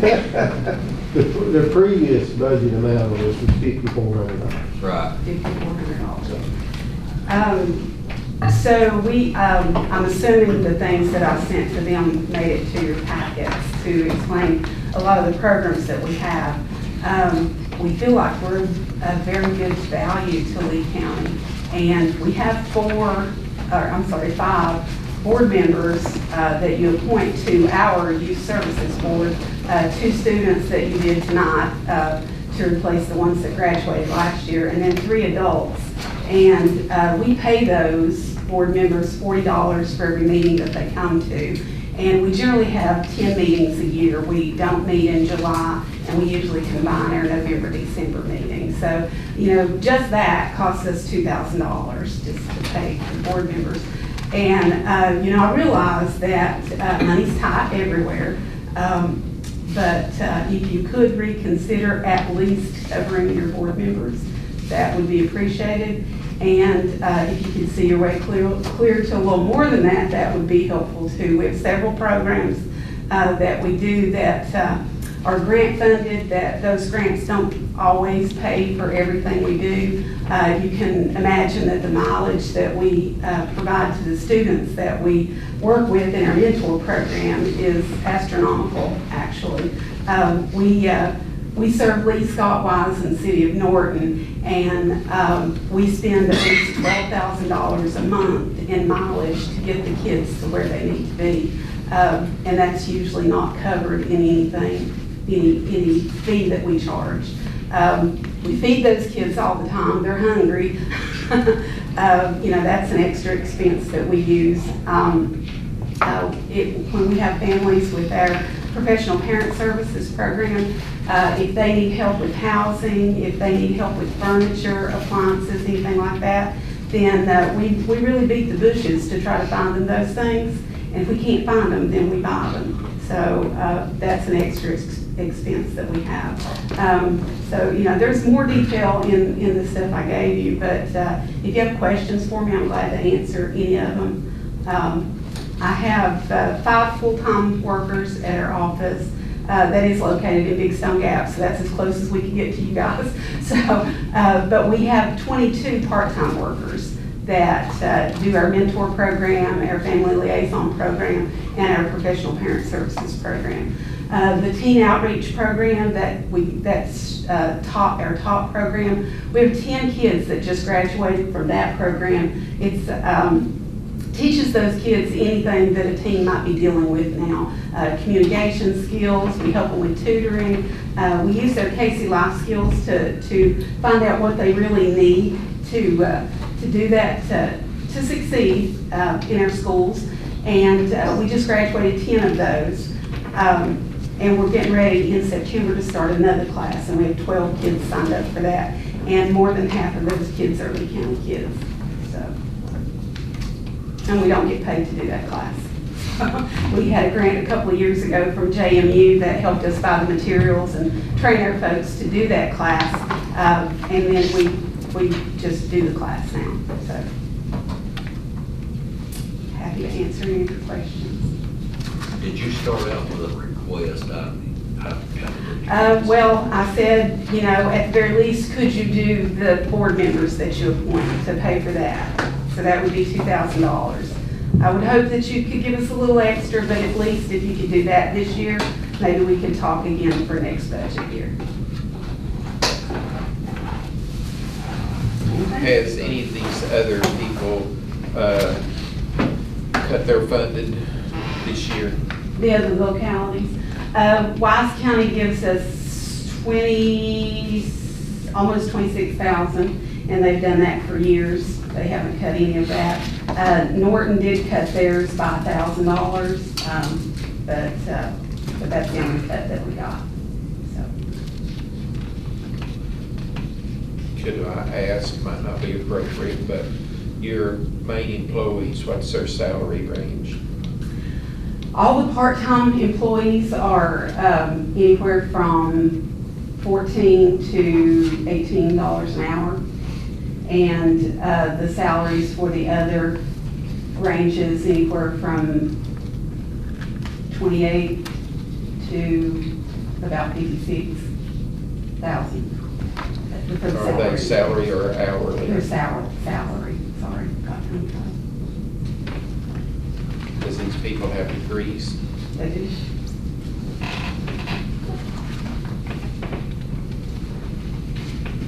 Our part-time employees do, like, you know, they're part-time, so a lot of them have other jobs, and some of them are school teachers, some of them are retired teachers, some of them are retired nurses, some of them are bus drivers, they're just, you know, lots of other things. So, and they're very well trained. All of our folks are very well trained. And we do all the background checks with the fingerprints and the Child Protective Services background checks.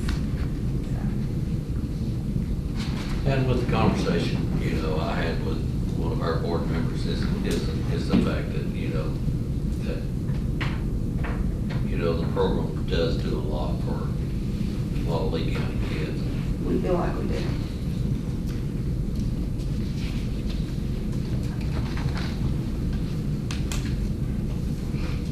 Anybody got any questions? Help us keep our head above water. Thank you.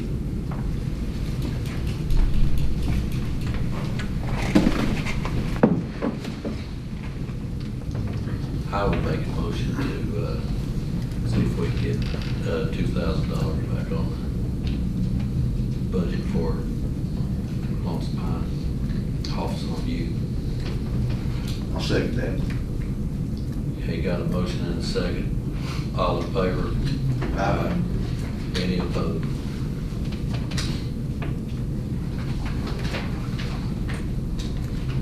Next, we got circuit court clerk copiers.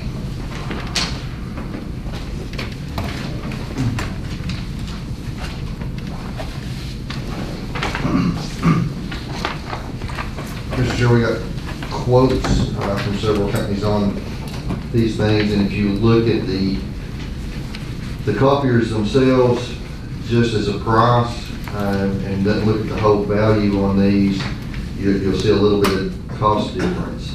If you run the numbers on these, the copiers from Tri-City Business actually is a better value in the long run because of the maintenance costs and the cost per copy, that sort of thing, when you start doing the math on all those. And they did also offer $200 per unit if we bought both of them for the clerk's office.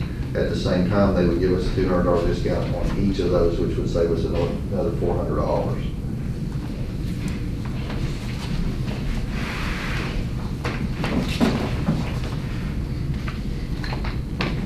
We made the same request to the other two vendors, but they didn't budge on price.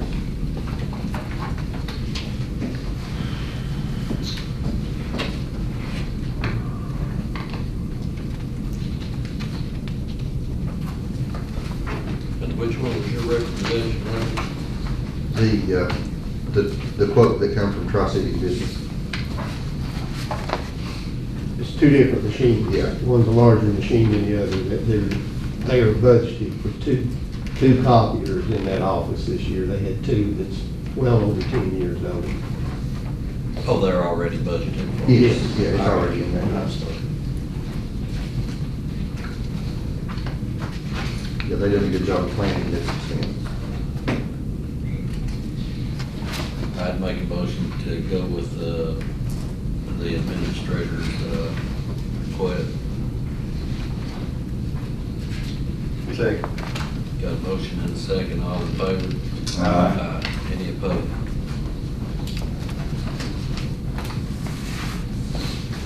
That's just one of the rare cases of where the price is cheaper in another place, but when you look at it over the term of the contract, it doesn't work out that way. Okay, next we got the PPTRA resolution.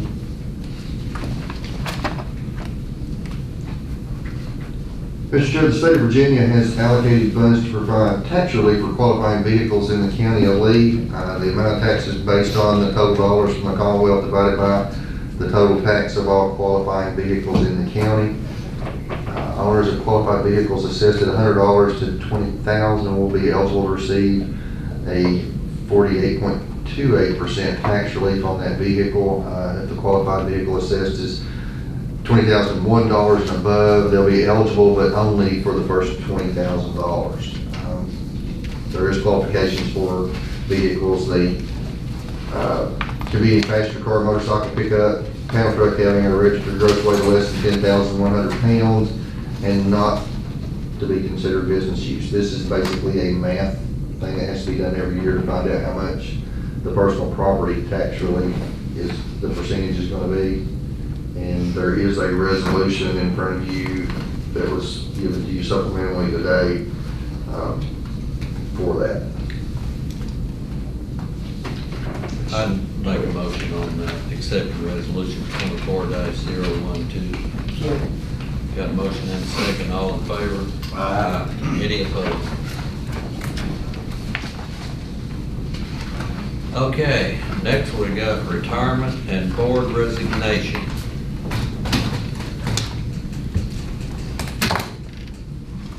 What you've been waiting for. Mr. Chairman, as I put in my memo, I do want to take the opportunity to thank this board and all previous 7 boards that I have worked under. It's been a wonderful opportunity for me that I've been afforded over the last 28 years, and I do consider it an honor to have been able to serve the county in this position.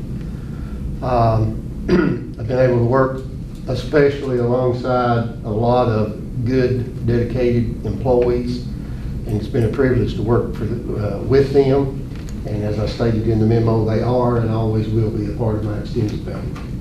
That's how I feel about them. With my retirement, which will be effective September 1, I hereby submit my resignation from the Southwest Virginia Regional Jail Board, the E91 Standards, Group Standards Committee, and the Lonesome Pine Regional Industrial Facilities Authority. Those are all effective August 31st. There is another board that I'm on, the Regional Bristol Transportation District Regional Improvement Commission. I will make that resignation effective as of today. The reason being, the commission has a meeting scheduled on August 27th, and I have a conflict that morning and won't be able to attend. I would recommend that Assistant Administrator Mr. Wright be appointed to the Regional Improvement Commission effective immediately. And with my retirement, I would also recommend the board take action at this meeting to officially appoint Mr. Wright as the next county administrator to be effective September 1.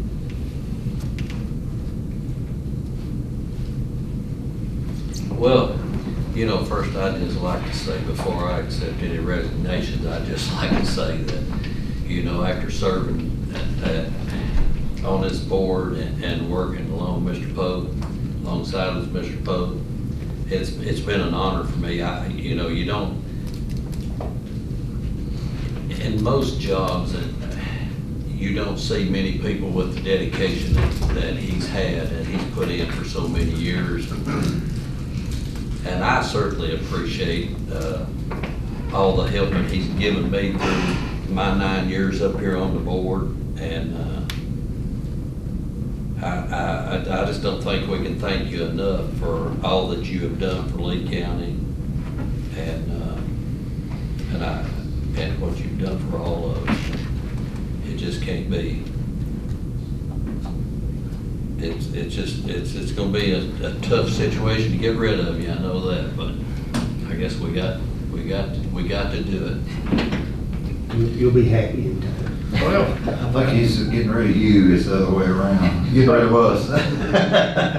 But it has. It's been an honor to work with you, Mr. Poe.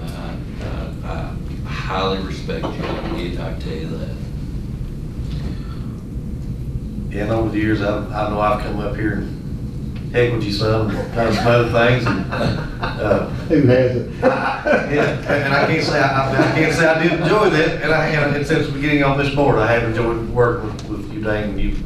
You've done a lot to help our county and our fire and EMS agencies and everything like that. And I know that's tough to sit there and read out your own retirement thing, but yeah, got nothing but love for you, Dane. You've done well. Earned a lot of respect from me with a lot of things, even though we might have butted heads over the years on a few little issues, but we got to feel just fine, dude. That's part of the process. Yes, that's how you reach compromise and come to decisions. That's why I'm sitting here today, because working through those things. Anybody else got anything? Well, I mean, just because he's submitting a resignation don't really mean that we have to accept it. I mean, well, I'm willing to move on and accept it. I know. My retirement, my Social Security, my Medicare is already in place. Like BD said, I'd like to thank you for your service. I know it's not an easy job. You've dealt with both party lines, I'm sure, independents, any kind of politics thrown at you in 28 years, I could imagine, but it takes a tough soul and a good Christian person to put up with that a lot of times. And that's hard to come by in politics anymore. one other thing. And I can see that in you, and I appreciate that. Yeah, one other thing, I think 28 years says a whole lot, because the life expectancy of county administrators is, what is it, 6 or 7 years? Well, you didn't have to break out. Probably just not wanting to. Well, I will say, you could have went all night without saying that.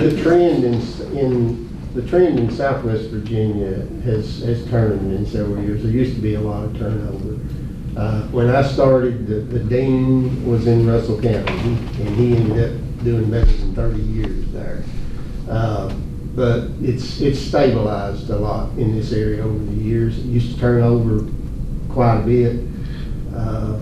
But it's changed drastically, I think, and I think that's through communication and education of boards, learning to work together with their administrator. Sometimes personalities clash and it just things that happen, but overall, I think it's improved over the years. I'd like to thank you for all the help you give us newbies coming on the board this year. You know, Robbie's got some big shoes to fill. He'll fill them quickly. We may keep him around long enough for him to grow into them. You learn it by doing it, and I told him, when I came to work, I seriously questioned whether I would make it 3 years, the balance of that term, and never imagined it was like this long. And there was nobody here to train me other than the staff, and that's who I trained under, was the staff members. And they can do it. They'll keep polishing it until it gets it right, trust me.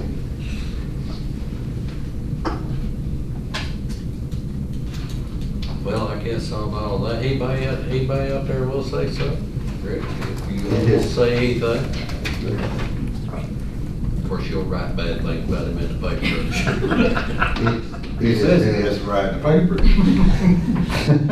It has been an honor to do this for the last 8 months and see all of the stuff that you think, you get overwhelmed. If you're me, you're sitting there and you're like, what, wow, and why, all that, the amount of stuff that rattles in his mind, it's been an honor to just to witness it, the knowledge that he has gained and how he does stuff. Definitely a wealth of knowledge that we're going to be losing. I hate to see that leave here. And it's not going far. I'll have you on speed dial, trust me. I know where he lives. I guess on that behalf, again, we thank you with all our heart for the service you put into this county, and I guess we'll accept your resignations, and I'd make a motion to appoint Mr. Robbie Wright as the new county administrator, and also to take the positions that you recommend, the regional improvement commission, is that right? Yes, that's the one that needs to be effective immediately. And then, but the other one will take effect as September 1st. Well, he's already on the RIFA, the Regional Industrial Facilities Authority. But the other two, certainly could appoint him to those, the Regional Jail Board and the 911 Group Standards Board Committee. When's the jail board meeting? Let's see, October. Can we reappoint that one in September meeting? Just for discussion, unless you're just dying to be on it. I kind of need to be on that, honestly. There's all of the things of the funding and all of that that goes along with that. I mean, you don't have to, but I would request it. Yeah, I think all the localities have an administrator. I'm not sure if everybody does right now. It has been, there was 1 or 2 times when they had 2 board members, members of the board of supervisors and the sheriff. The sheriff's an automatic. But over time, most of those have reverted to having their administrator on there for budget purposes, mainly, so they can track it. But that's certainly the discretion of the board.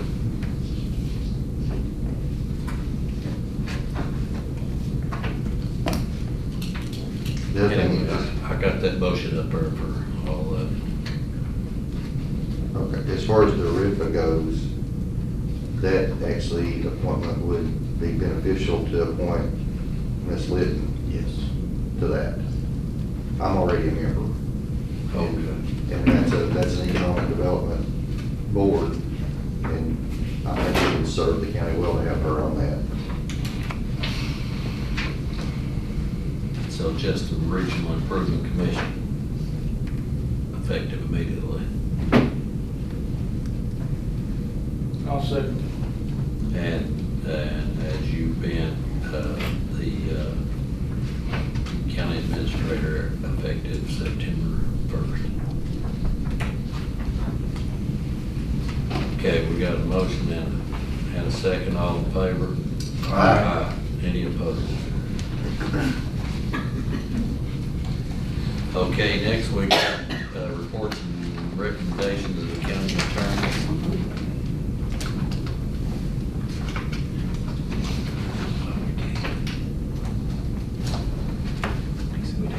Okay. I don't have anything to report. I just would echo what everyone has said, and you have certainly made my job easier today. So I do hope you'll still answer a phone call occasionally. I know where you live, so. Okay. Okay, next reports and recommendations of the county administrator. Couple of items.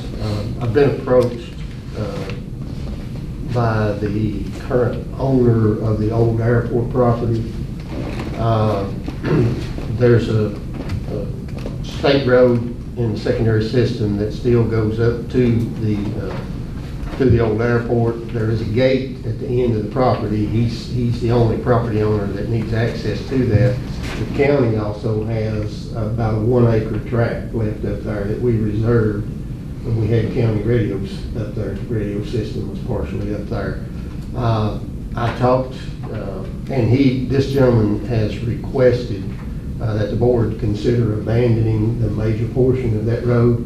There's a couple of structures, a couple of private residences that use the first probably 1/10 of a mile, probably not even that much. I've explained to him what the requirements are. First, the board has to approve of moving forward to it, to send it to a public hearing. You have to advertise the public hearing and post the property a minimum of 30 days prior to the public hearing, which means it would be I believe it's October 15th meeting would be the earliest date that you could schedule a public hearing for it.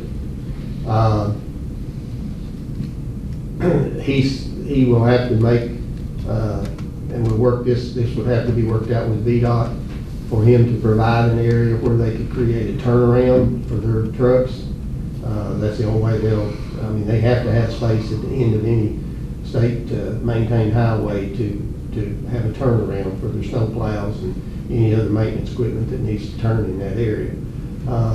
The last property owner along that area, they have a driveway, but that's private property, and he had initially talked about putting it right there, and I said, you can't, it has to go on beyond that, but there's plenty of area there that he can work that out. With respect to the county's property up there, I talked with the radio company representative today, and I talked with Ms. Coleman in 911. We are not using that property for any radio communications now. I wasn't sure. I thought we might still have an antenna for one of the pager systems up there, but all the equipment that has previously been used up there, the last, well, David mentioned two, he's with the radio company. But one of those was the old low band, and everything has moved away from that. And I confirmed that we are not paging. I knew we didn't have any radio transmissions off of that one, but we are paging everything off the Hunter's Gap side, so no paging or anything. Now, he's interested in acquiring that property, and I can't say that we have any use for it, but the process for that would be to dispose of that property. It has to be based on competition. We can't sell directly to the property owner, and it would require a public hearing, just as you did tonight, to take public comment on disposing of the property. That could be done as early as next month. Then you'd have to go through the process, if you wanted to dispose of it, of determining how you wanted to sell it, whether you want to take steel bids, put it up at auction or whatever. Like I say, I believe it's a 1.04 acre lot. Could that be used for their turnaround? No, he doesn't. That puts it right up on the property. He's trying to get traffic as far away from the airstrip as he can and the property itself, because right now there's a gate at the edge of where his property line is now, but that access road takes them right up on top of the hill. You're on the same level as the runway, and he says they're managing to bypass it and get around. course, he has a home up there too, his personal residence there. He has a hangar with probably has one of his planes in it. And so he's just trying to protect the property. The traffic that's going up there has no business up there. They just go up there. It's a very remote area for what it is, but he has property that I think would work for a turnaround out where he's talking about the abandonment beginning. But we would have to work out the actual footage and everything with VDOT if you want to pursue that. And then,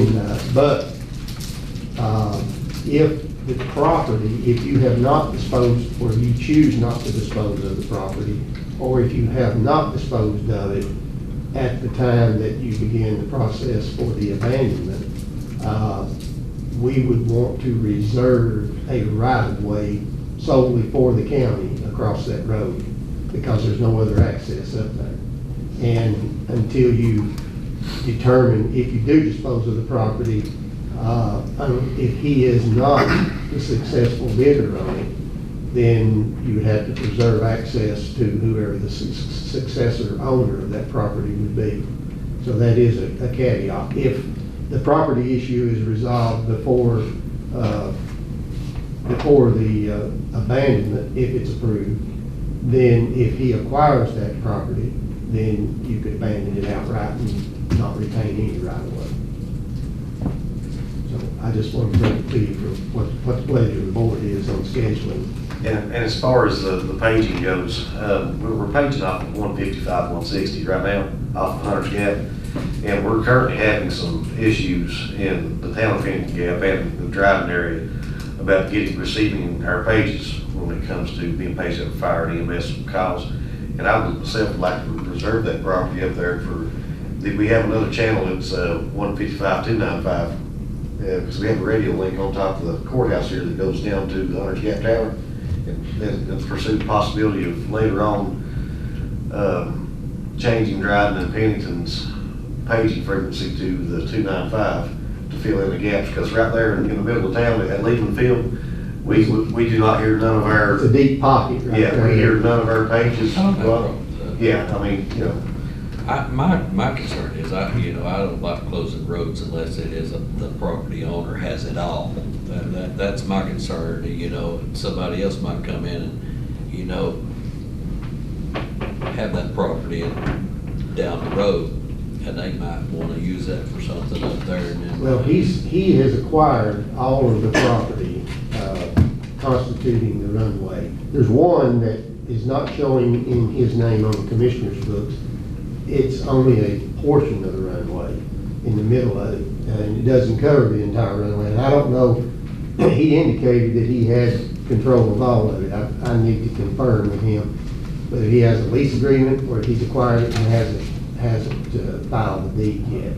yeah, But there's no one else that could access the property from that road, from where he's talking about the abandonment beginning, or at least where I'm talking about it beginning, because it's got to come a little bit further above that last property owner than what he had intended. But at that point, if it were abandoned, he could gate it off and block it entirely. But again, if the county reserves the property, we would have to retain the right of way. He'd have to grant a right of way across that for access to the county property. And just a quick question, that phone tower is in the middle of Pennington. We don't have the rights to hang communication equipment on top of it, the one that's up above the churches up there. The water, no, With a water tank. that's private, that's sale company, and that's Yeah, I didn't know if we had private tower. Yeah, I didn't know if we had the, No. okay. No. That, we have a provision in our zoning now that they have to offer us the right to put communication equipment up, but that one was installed before that was put into the zoning. Okay. Would they, you reckon, what's the chances of them willing to work with that deal, and then you wouldn't have to have the one up at Double Airport? I mean, would that be feasible? No, we can't hang nothing on that coordinate. Well, I'm saying, how would they be? He's saying if you approached him, and that, originally that was an Altel tower.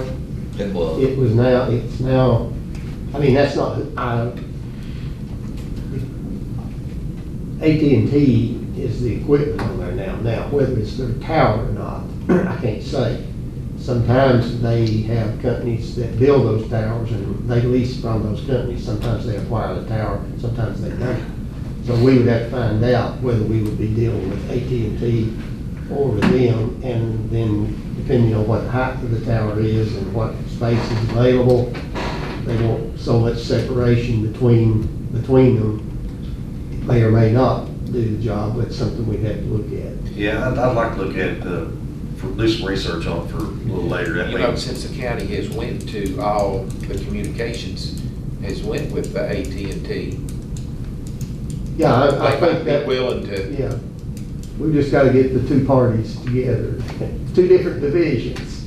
Yeah, I'd like to do a little bit more research on that before we make a decision. Yeah, because on you that get myself. a couple miles outside of driving there, you get past the Woodway Road, about Seminary, or about Deep Springs, where our page is not good. Jasper's having issues, and I'd like to be able to fill that gap in the emergency services portion of it where we can have better communications. I'm surprised that, well, they're only doing it off the Hunter's Gap, that's right.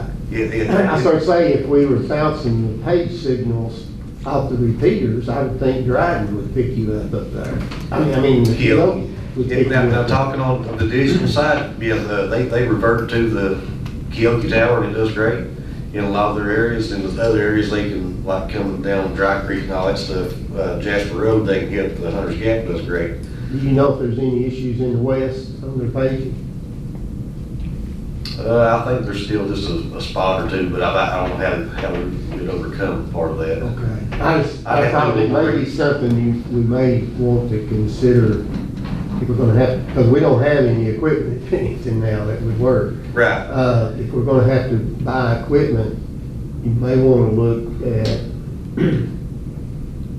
setting that up to where it would go from Hunter's Gap to both of the other towers and back out and see what the cost difference would be. The best I remember on when we did that project, I think it was going to involve the trucking of all that stuff, and it was a very big expense. So I think what we done here, we just put a link on that one frequency that went out and hit the Yeah, repeater. it goes straight to Hunter's Gap and that's Yeah. it. It's, And we couldn't put that out on them other towns because that one would be broadcast and that one would be hitting and Right. causing interference. That's why we still had the old 295 channel that Pennington used to page off of, and it wouldn't interfere with none of that. It would just service that one end would work pretty well from what I understand. And we also still have that Love Lady Tower too. yeah, we should, yeah. Yeah. It's still, So, something we look at it a little bit. okay. Well, sounds like you want to just retain the property for the time being. Yeah, I'd like Do to you go, want I'd to actually like to ride up there one day and look at that. do you want to initiate any action on the abandonment of the building? I think so. That's my opinion, what you? I agree.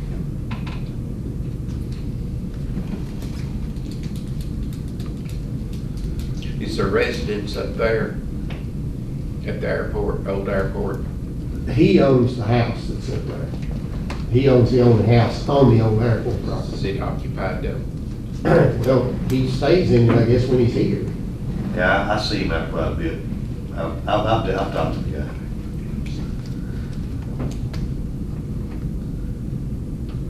The only other matter I had, excuse me, I know we had a meeting regarding social services, and they had made a request previously at the end of the last fiscal year for additional funding for the CSA program. And of course, we have discussed the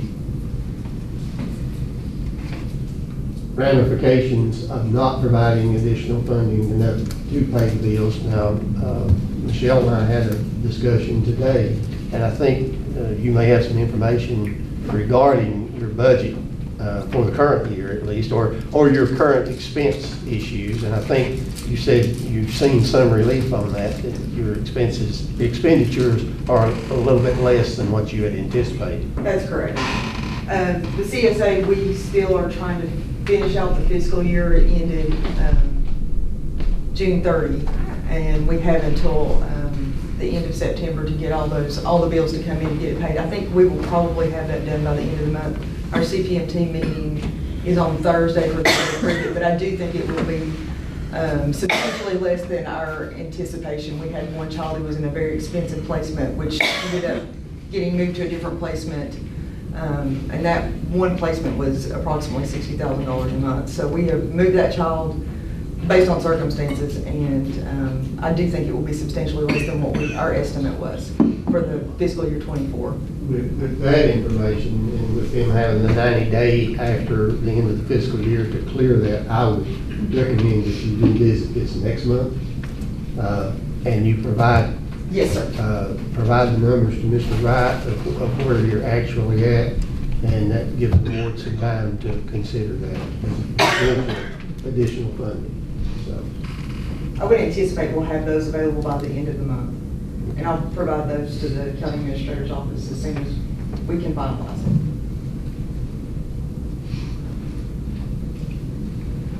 it. That's all I have. I wish you all the best. I know it'll be a difficult few years. I apologize. I thought it would, the cash would last a little longer, but you can't anticipate everything that's going to happen. And you just hope for the mercy and grace of the voting public to understand that issues come along that no one anticipates, but they happen. And you, as a board, have to deal with that and react and respond and do the best you can with it. So, I wish you all the best. I have one other thing. East Tennessee Sprinkler Company completed inspections on the DSS building in here. I got this email like Friday. And in their report where they did the inspection, they identified a few deficiencies in the systems where there were some 5-year and 3-year tests, some sprinkler heads that were out of date, that sort of thing that were, in the systems. I asked them to go ahead and give us a quote on what it would take to get those inspections current, so we could meet the safety standards there. The cost for the DSS building was $8,230, and then for here in the courthouse, it was only $880. The differences in that work is what has to be completed. For the DSS building, there is a NFPA 2025 5-year obstruction investigation on, there's 2 sprinkler systems over at DSS. That means the systems have to be drained, they have to be visually inspected, they have to check the branch lines, all the gauges have to be replaced because they're out of date. Then there is a NFPA 25 3-year air leakage testing on the one dry sprinkler system. That one is $550. That first test is $1,430.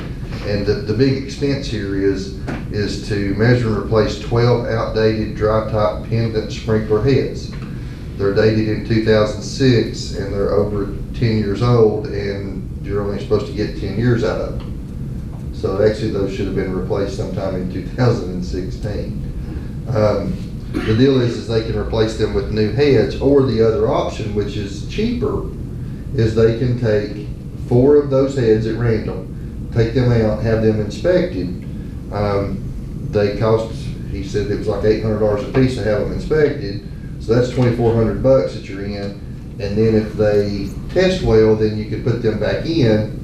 And then the next year when they come do the inspection, you have to get 4 different ones and send them off and get them tested and bring back. So in 2 years worth of testing, you could have bought new ones. So, and then if you buy the new ones, then you get the 10 years back on them. So what's the testing schedule on that thing? Test annually. They test the system annually, and then there's a 3-year test and a 5-year test. The 5-year test, this company that's doing it now, they don't have any record of ever doing a 5-year test, and he said that he'd been doing this since he thought right at when COVID started. So that'd been around 2019, 2020. So we're well past the date of needing the 5-year test done. He had no records on the 3-year or the 5-year tests. So, I mean, but why hadn't somebody brought it before now? This is the first we're out time. of date. This is the first time they've brought it up. Yeah. They've always just come and done the sprinkler test. signed off and left. And Has it been bid out? come back with anything else. Did it ever been bid out? We got quotes from East Tennessee. I think they were the ones probably that the builder provided to do this, and I'm not sure if there's, I don't know how many companies there are around. There's quite a few companies out there around, there's quite a few companies around to do that. Oh, okay. Yeah. I can go get extra quotes if you want to. Yeah, I think that'd be a good idea. And one of the reasons that the social services building is so much more than here, the social services building is sprinkled in its entirety. Here, the only thing, when we renovated in '07 is what triggered some sprinklers in the lower level, but even not all of it is sprinkled. It's just one very small area back there that actually has sprinklers in it, so it's not that much of a deal here. You're the fire department guy there. What is, it's probably something you have to have, but what is the, should I say percentage, or what is the, how much does a sprinkler help? I mean, just. Tremendous. Okay. Yes. Question answered then. It will save you on your insurance, and most of these sprinkler heads, they have different degrees at the, like the little capsule bus or whatever. So 300, 400, 500, 600, whatever, depends on the area they're in. And those things, when it hits that temperature, it'll put out more water than you believe. They do a great job, so they very cool. I guess for a big thing, it's probably required. Yeah, it's required in commercial buildings and some pub things, yeah. And it's odd that only a very small portion of the lower level has it. It's back in 911, but it's not in dispatch. The dispatch center and all the equipment is under a dry suppression system. Yeah. Because you hit sprinklers in there. Because your electronics. It'll ruin Yeah. hundreds of thousands of dollars. Yeah. Does the leased property from the ESS have sprinklers in I have no idea. I wouldn't think so. I wouldn't think so. I've never seen any. This was new construction. it? I get it, but it's a public job. I mean, Okay. commercial building, what's the Chris. difference? Codes, depends on the code section on it. There's a lot of variance in some of that, just depending on the building, when it was built. and things. And I know some people that can bring us up to speed on food. Yeah, I just like to see stuff like that bid out, $8,000, a lot of money to me. I just like to bid, and if it's the route we need to go, we'll stick with it. Yeah, I think, looking at the other bids. The amount of money that goes into DSS in Lee County, I think for the citizens, we have to look at all options, in my opinion. You got anything else? No, that's it, sir. Okay, next we got reports and recommendations of the board.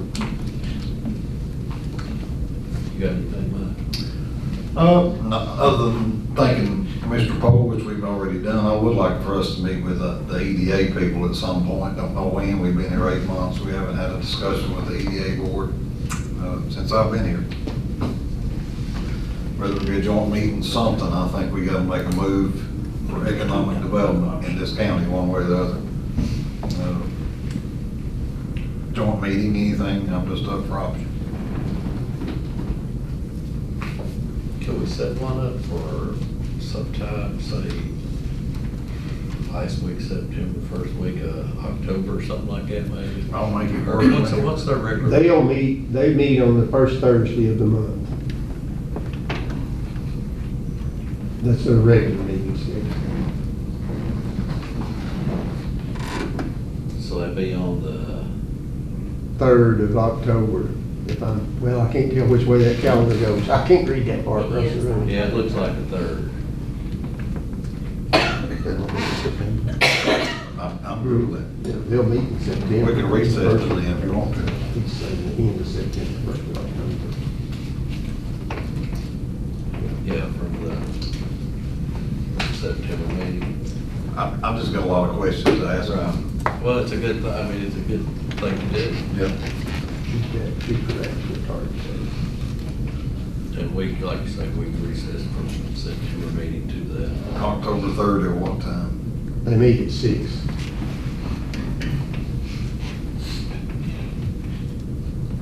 Can we do that at the airport? Sure. They're agreeable to do that. It's a They good probably place. have more room, I guess. Yeah, everybody can get around the table. They typically meet in here now. They got started Well, doing I that guess during we could do it in COVID. here if they want. Close to me. You have to sort of scatter out, so. Whatever y'all want to do. Let's go there. Normally, we meet at the airport when we have a joint. It's a good location. You Let's go there. can put everybody up to the table.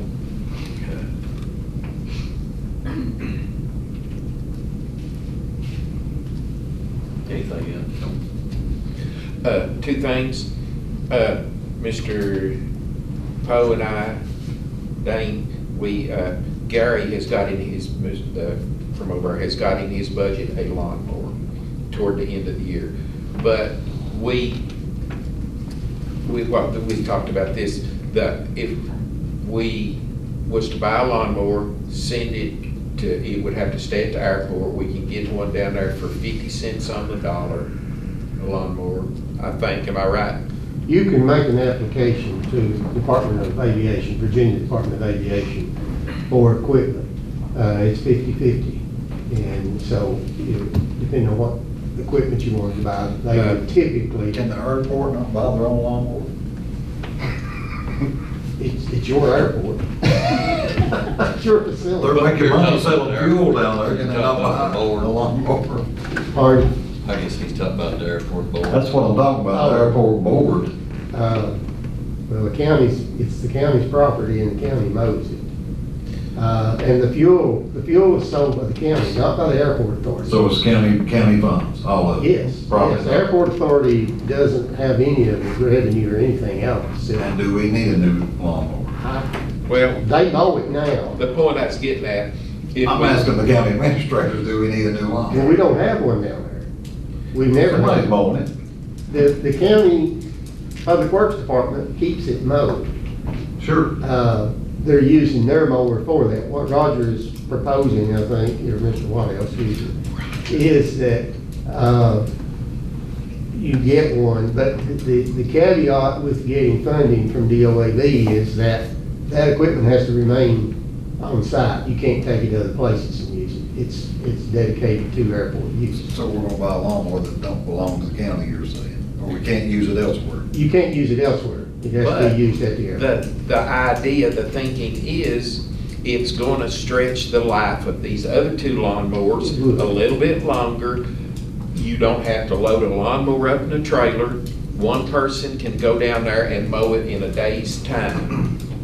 I mean, that's what I've been, what I've been getting at. Now then, you're loading lawnmowers up in a trailer and one or two going down there, but they said with probably 54-inch deck or maybe bigger, you can get it done in a day. And there is, some of these lawnmower companies will offer government incentives, I think, also might be thrown in there. And it would just make these other two stretch the life of them a little bit more. Did you say there's one already in the budget? No, he's wanting to put one in the budget. There's one in this- the solid waste budget to For this- replace in this spring. His plan was to replace it in the spring, not this year, but in the spring to start the next season. And Gary's idea in doing that, he told me, was that stretches your warranty a little bit longer instead of buying something now and, just the warranty going through the winter when you're not using it. That's what I would suggest, that if we do that, get it maybe in the winter time, and it is you said there's just certain times that you can submit that application. Well, they have 4 meetings a year. Depending on what size mower you're talking about, wouldn't meet that much money when you're looking at 50% of it. Their August meeting, they have the most money because that's the front end of the budget year for them. Their November meeting, they still have quite a bit of funds left. Now, equipment and facilities is a little bit different in construction and other projects. So, but the later into the year you get, when you get to their February and their May meetings, they're getting fewer and fewer funds to work with. But the November one would work. Yeah, and they, you know, even February, it's not still have that kind of funding. You just have to talk to them and see how they're doing. But you have to get bids in advance. You have to have bids in hand to, or at least, in that case, you may be able to take estimates, and but by the meeting date, you would have to have hard bids in hand that you could provide. And they would want at least 3 bids.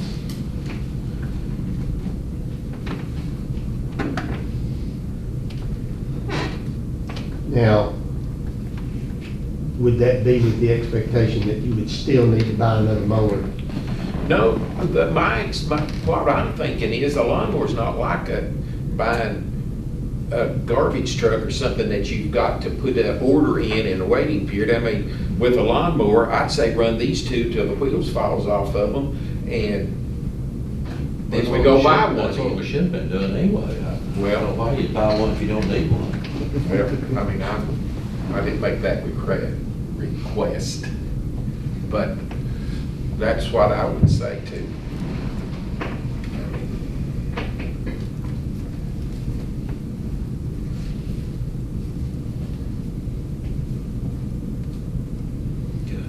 What else you got?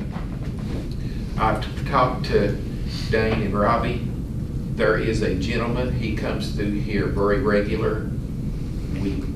I don't know if I'll not name names, but I'm pretty sure the gentleman is bringing tires out of Wise County and taking them down here and dumping them in Lee County. And I'm just asking if we want to pursue that, if we want to spend some money. It's gonna take a little detective work, but I see him coming through Jonesville rather regularly with these tires, and I've followed him to a place. And I'm just asking, do we want to pursue that mower and talk to maybe the DEQ guy or whatever it takes if we want to pursue the time and budget some money for the, well, if it's turned into DEQ, they'd handle that without it. Well, I don't know if DEQ would. They could just advise us maybe. Litter control has been looking at the issue, but they've not been able to see this activity themselves. The point I'm making, it's just gonna take setting up here in the town of Jonesville. So do you know where they're being dumped at? I followed him to the place. He went through a farm gate and Do they own that place? we've looked at the maps and stuff. No, this gentleman does not own that property that he's going. And they come through Pennington, they come through, we see him coming through Jonesville. He's not coming down 58, and I pretty well, I think I know where they're coming from, but. What's something you just need to stay involved with litter control?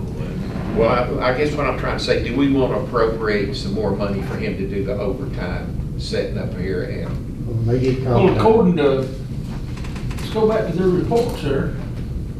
It says they were working staggered hours and patrolling, and so they should be working after 4 o'clock, according to the report that I mean, this we guy, received from. this guy, we seen him. And if they already know about it, why haven't they already addressed it? Well, I followed the guy down there on Saturday. I'm not talking about you, I'm talking about litter control, they just need to address it. They don't need overtime to address it. Well, you're gonna have to catch the guy in the act, I'm supposing. It's not a certainty which property it's going on.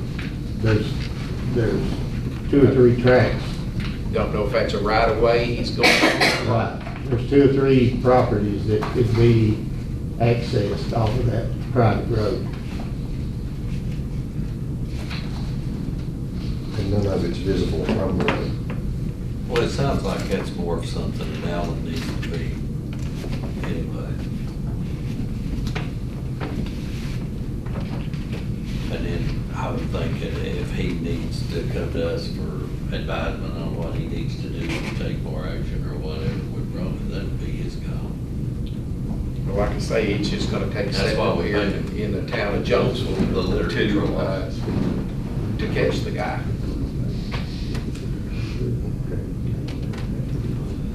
You got anything? I've done.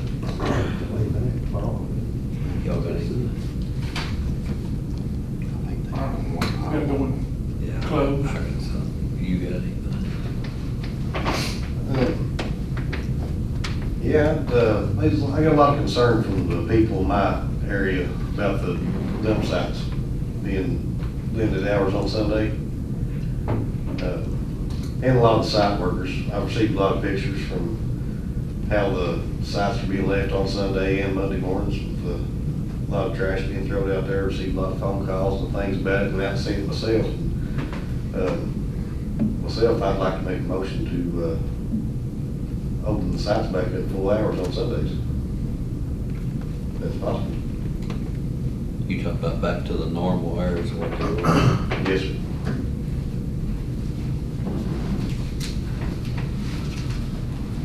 So we're not gonna give this a chance to work at all. Well, from the feedback that I've been getting, it's not working, and they're just showing up on other days doing the same thing.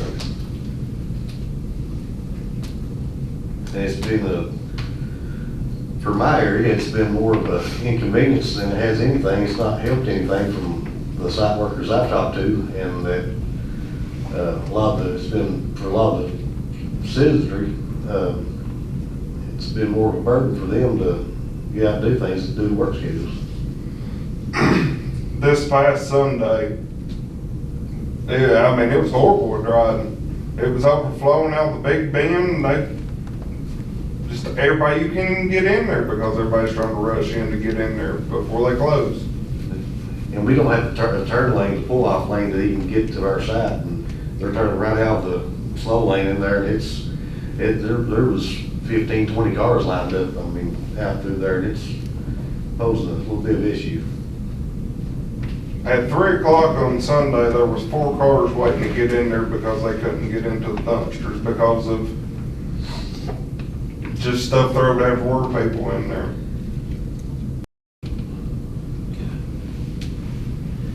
Okay, we got a motion on the floor to, you said to reopen on Sundays, regular times that they were previously? Yes. Okay, we got a motion, got a second? I'd second that. Because I also, I talked to the attendant, just the one over there at Yogi, and he said there is some, being thrown out in front of the gate. Not as much as he thought there would be yet, but And I will add that I guess in the winter time it'll get worse, I would think. Sorry, I think that's you. But you're fine. And I will add on top of the ridge there above the school, there's been an increase in people throwing it over the hill again. I've got a phone call about the property owner, from a property owner about the same issue. I've met with that, and it's starting to accumulate all of a sudden. Will this include the Jasper site, or it was closed before, so that's the reason I'm asking, when you say reopen it, because it wasn't on the modified schedule, it was just closed. Well, I'm fine leaving the Jasper site the same. I just want to clarify. Yeah. Now, you're gonna leave it the same whenever they move it to get it finished down there too? When we get it moved over there, we'll have to, I'd like to re-examine how the practices are then. Because it'd be a different location, it's got a better fence, it'd be more manageable and all that. All right, got a motion and a second, all in favor? Aye. Any opposed? Aye.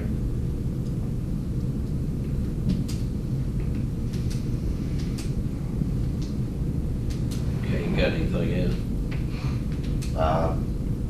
Thank Dane, Robbie, good luck. I've got one thing to bring up here. Mr. Cole and I talked about it. We don't have our gravel fund anymore, and there's some cemeteries that need a little help from here and there. And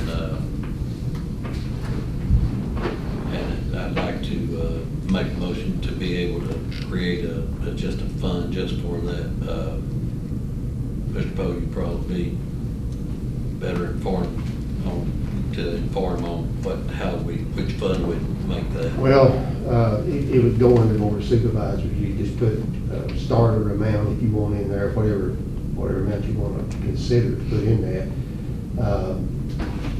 One of the things, I know this was talked about at one time during the budget, is a sort of a benevolence type deal to help out in these issues like this. One thing Mr. Collinsworth mentioned to me after you had talked to him is that he would recommend that board members not automatically promise that you would provide it, but unless you know the road and know that our trucks can get in there, because they've had situations in the past where they'd be asked to get in and trees would be so overgrown they couldn't even get the truck down through the lot, or the road would be in such bad condition that, they didn't want to put the truck in there. So he said, if he had the opportunity for somebody from Public Works to be able to go out and look at the site, make sure that we could get in and out of there okay without a problem, before saying, yes, we'll bring it. So make it only. I think he's more concerned with spreading the gravel over. Yeah, if it has to be spread, the one you were talking about. In my case, it's just about. dumping it in it, because I know they can't go up that road. They've got the equipment to spread it. But if it's an area where they actually want it spread on the road, we sort of need to check it out and make sure we. So make it like on a case-by-case basis and upon visual inspection. Yeah. And approval of the board. Well, the board, if you But set then the again, funds aside. on a case like that, every decision we make would then have to come before, whoever the supervisor is in that department, a department head, I should say, to make sure it's approved by them. So what good is it for us to go ahead and approve something if we're going to go back to a department head that works for us to tell us whether or not he's going to do it or not?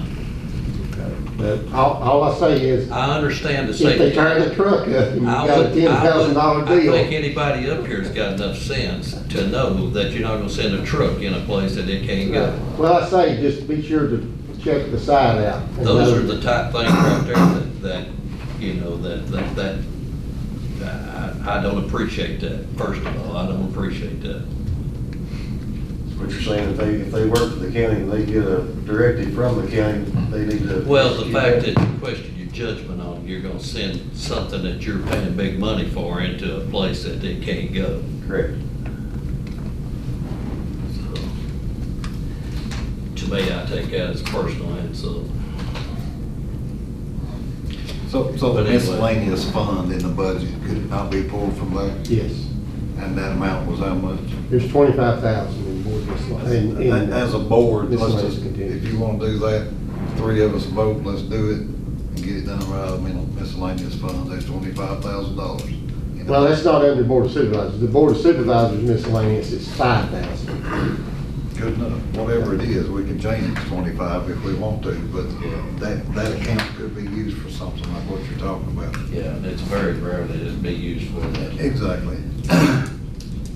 And I get what you're saying, you shouldn't have to beg to get something like that accomplished or have to explain it to Well, first 10 of all, different I guess people. getting back to what you said, and I apologize for interrupting, but, I don't want to make a decision and then a department head come back behind my back and question what I just done. Well, I'll tell you I one would expect instance. this not to happen again. We have went on directive, truck fell through a bridge. Yes. Folks, you're gonna have to have, if you don't trust your boss to make a call on a road, and to protecting our equipment and the taxpayers' money, they've got to be. Well, I don't know where you all went, where you went through a bridge. I don't know all about nothing like that. I just know anywhere I've ever seen, it wouldn't have been like that. Well, mine's just an example. And if the driver took the truck over the bridge, shouldn't went across, he's not a truck driver to begin with. We have been across that bridge before multiple times, and things do deteriorate.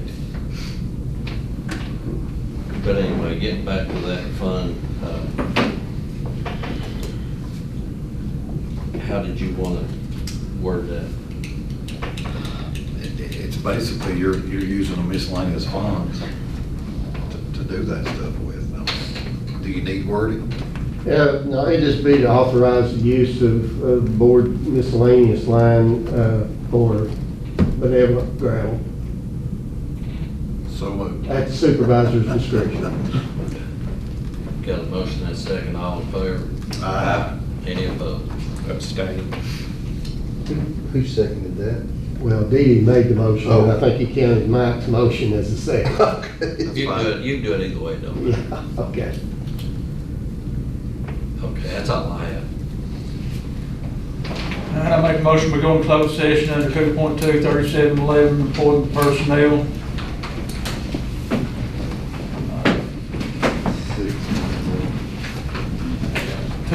2.2-3711, 8I6, investment of public funds, 2.2-3711, consult with legal counsel. Got a motion, got a second? Second. All in favor? Aye. Any opposed?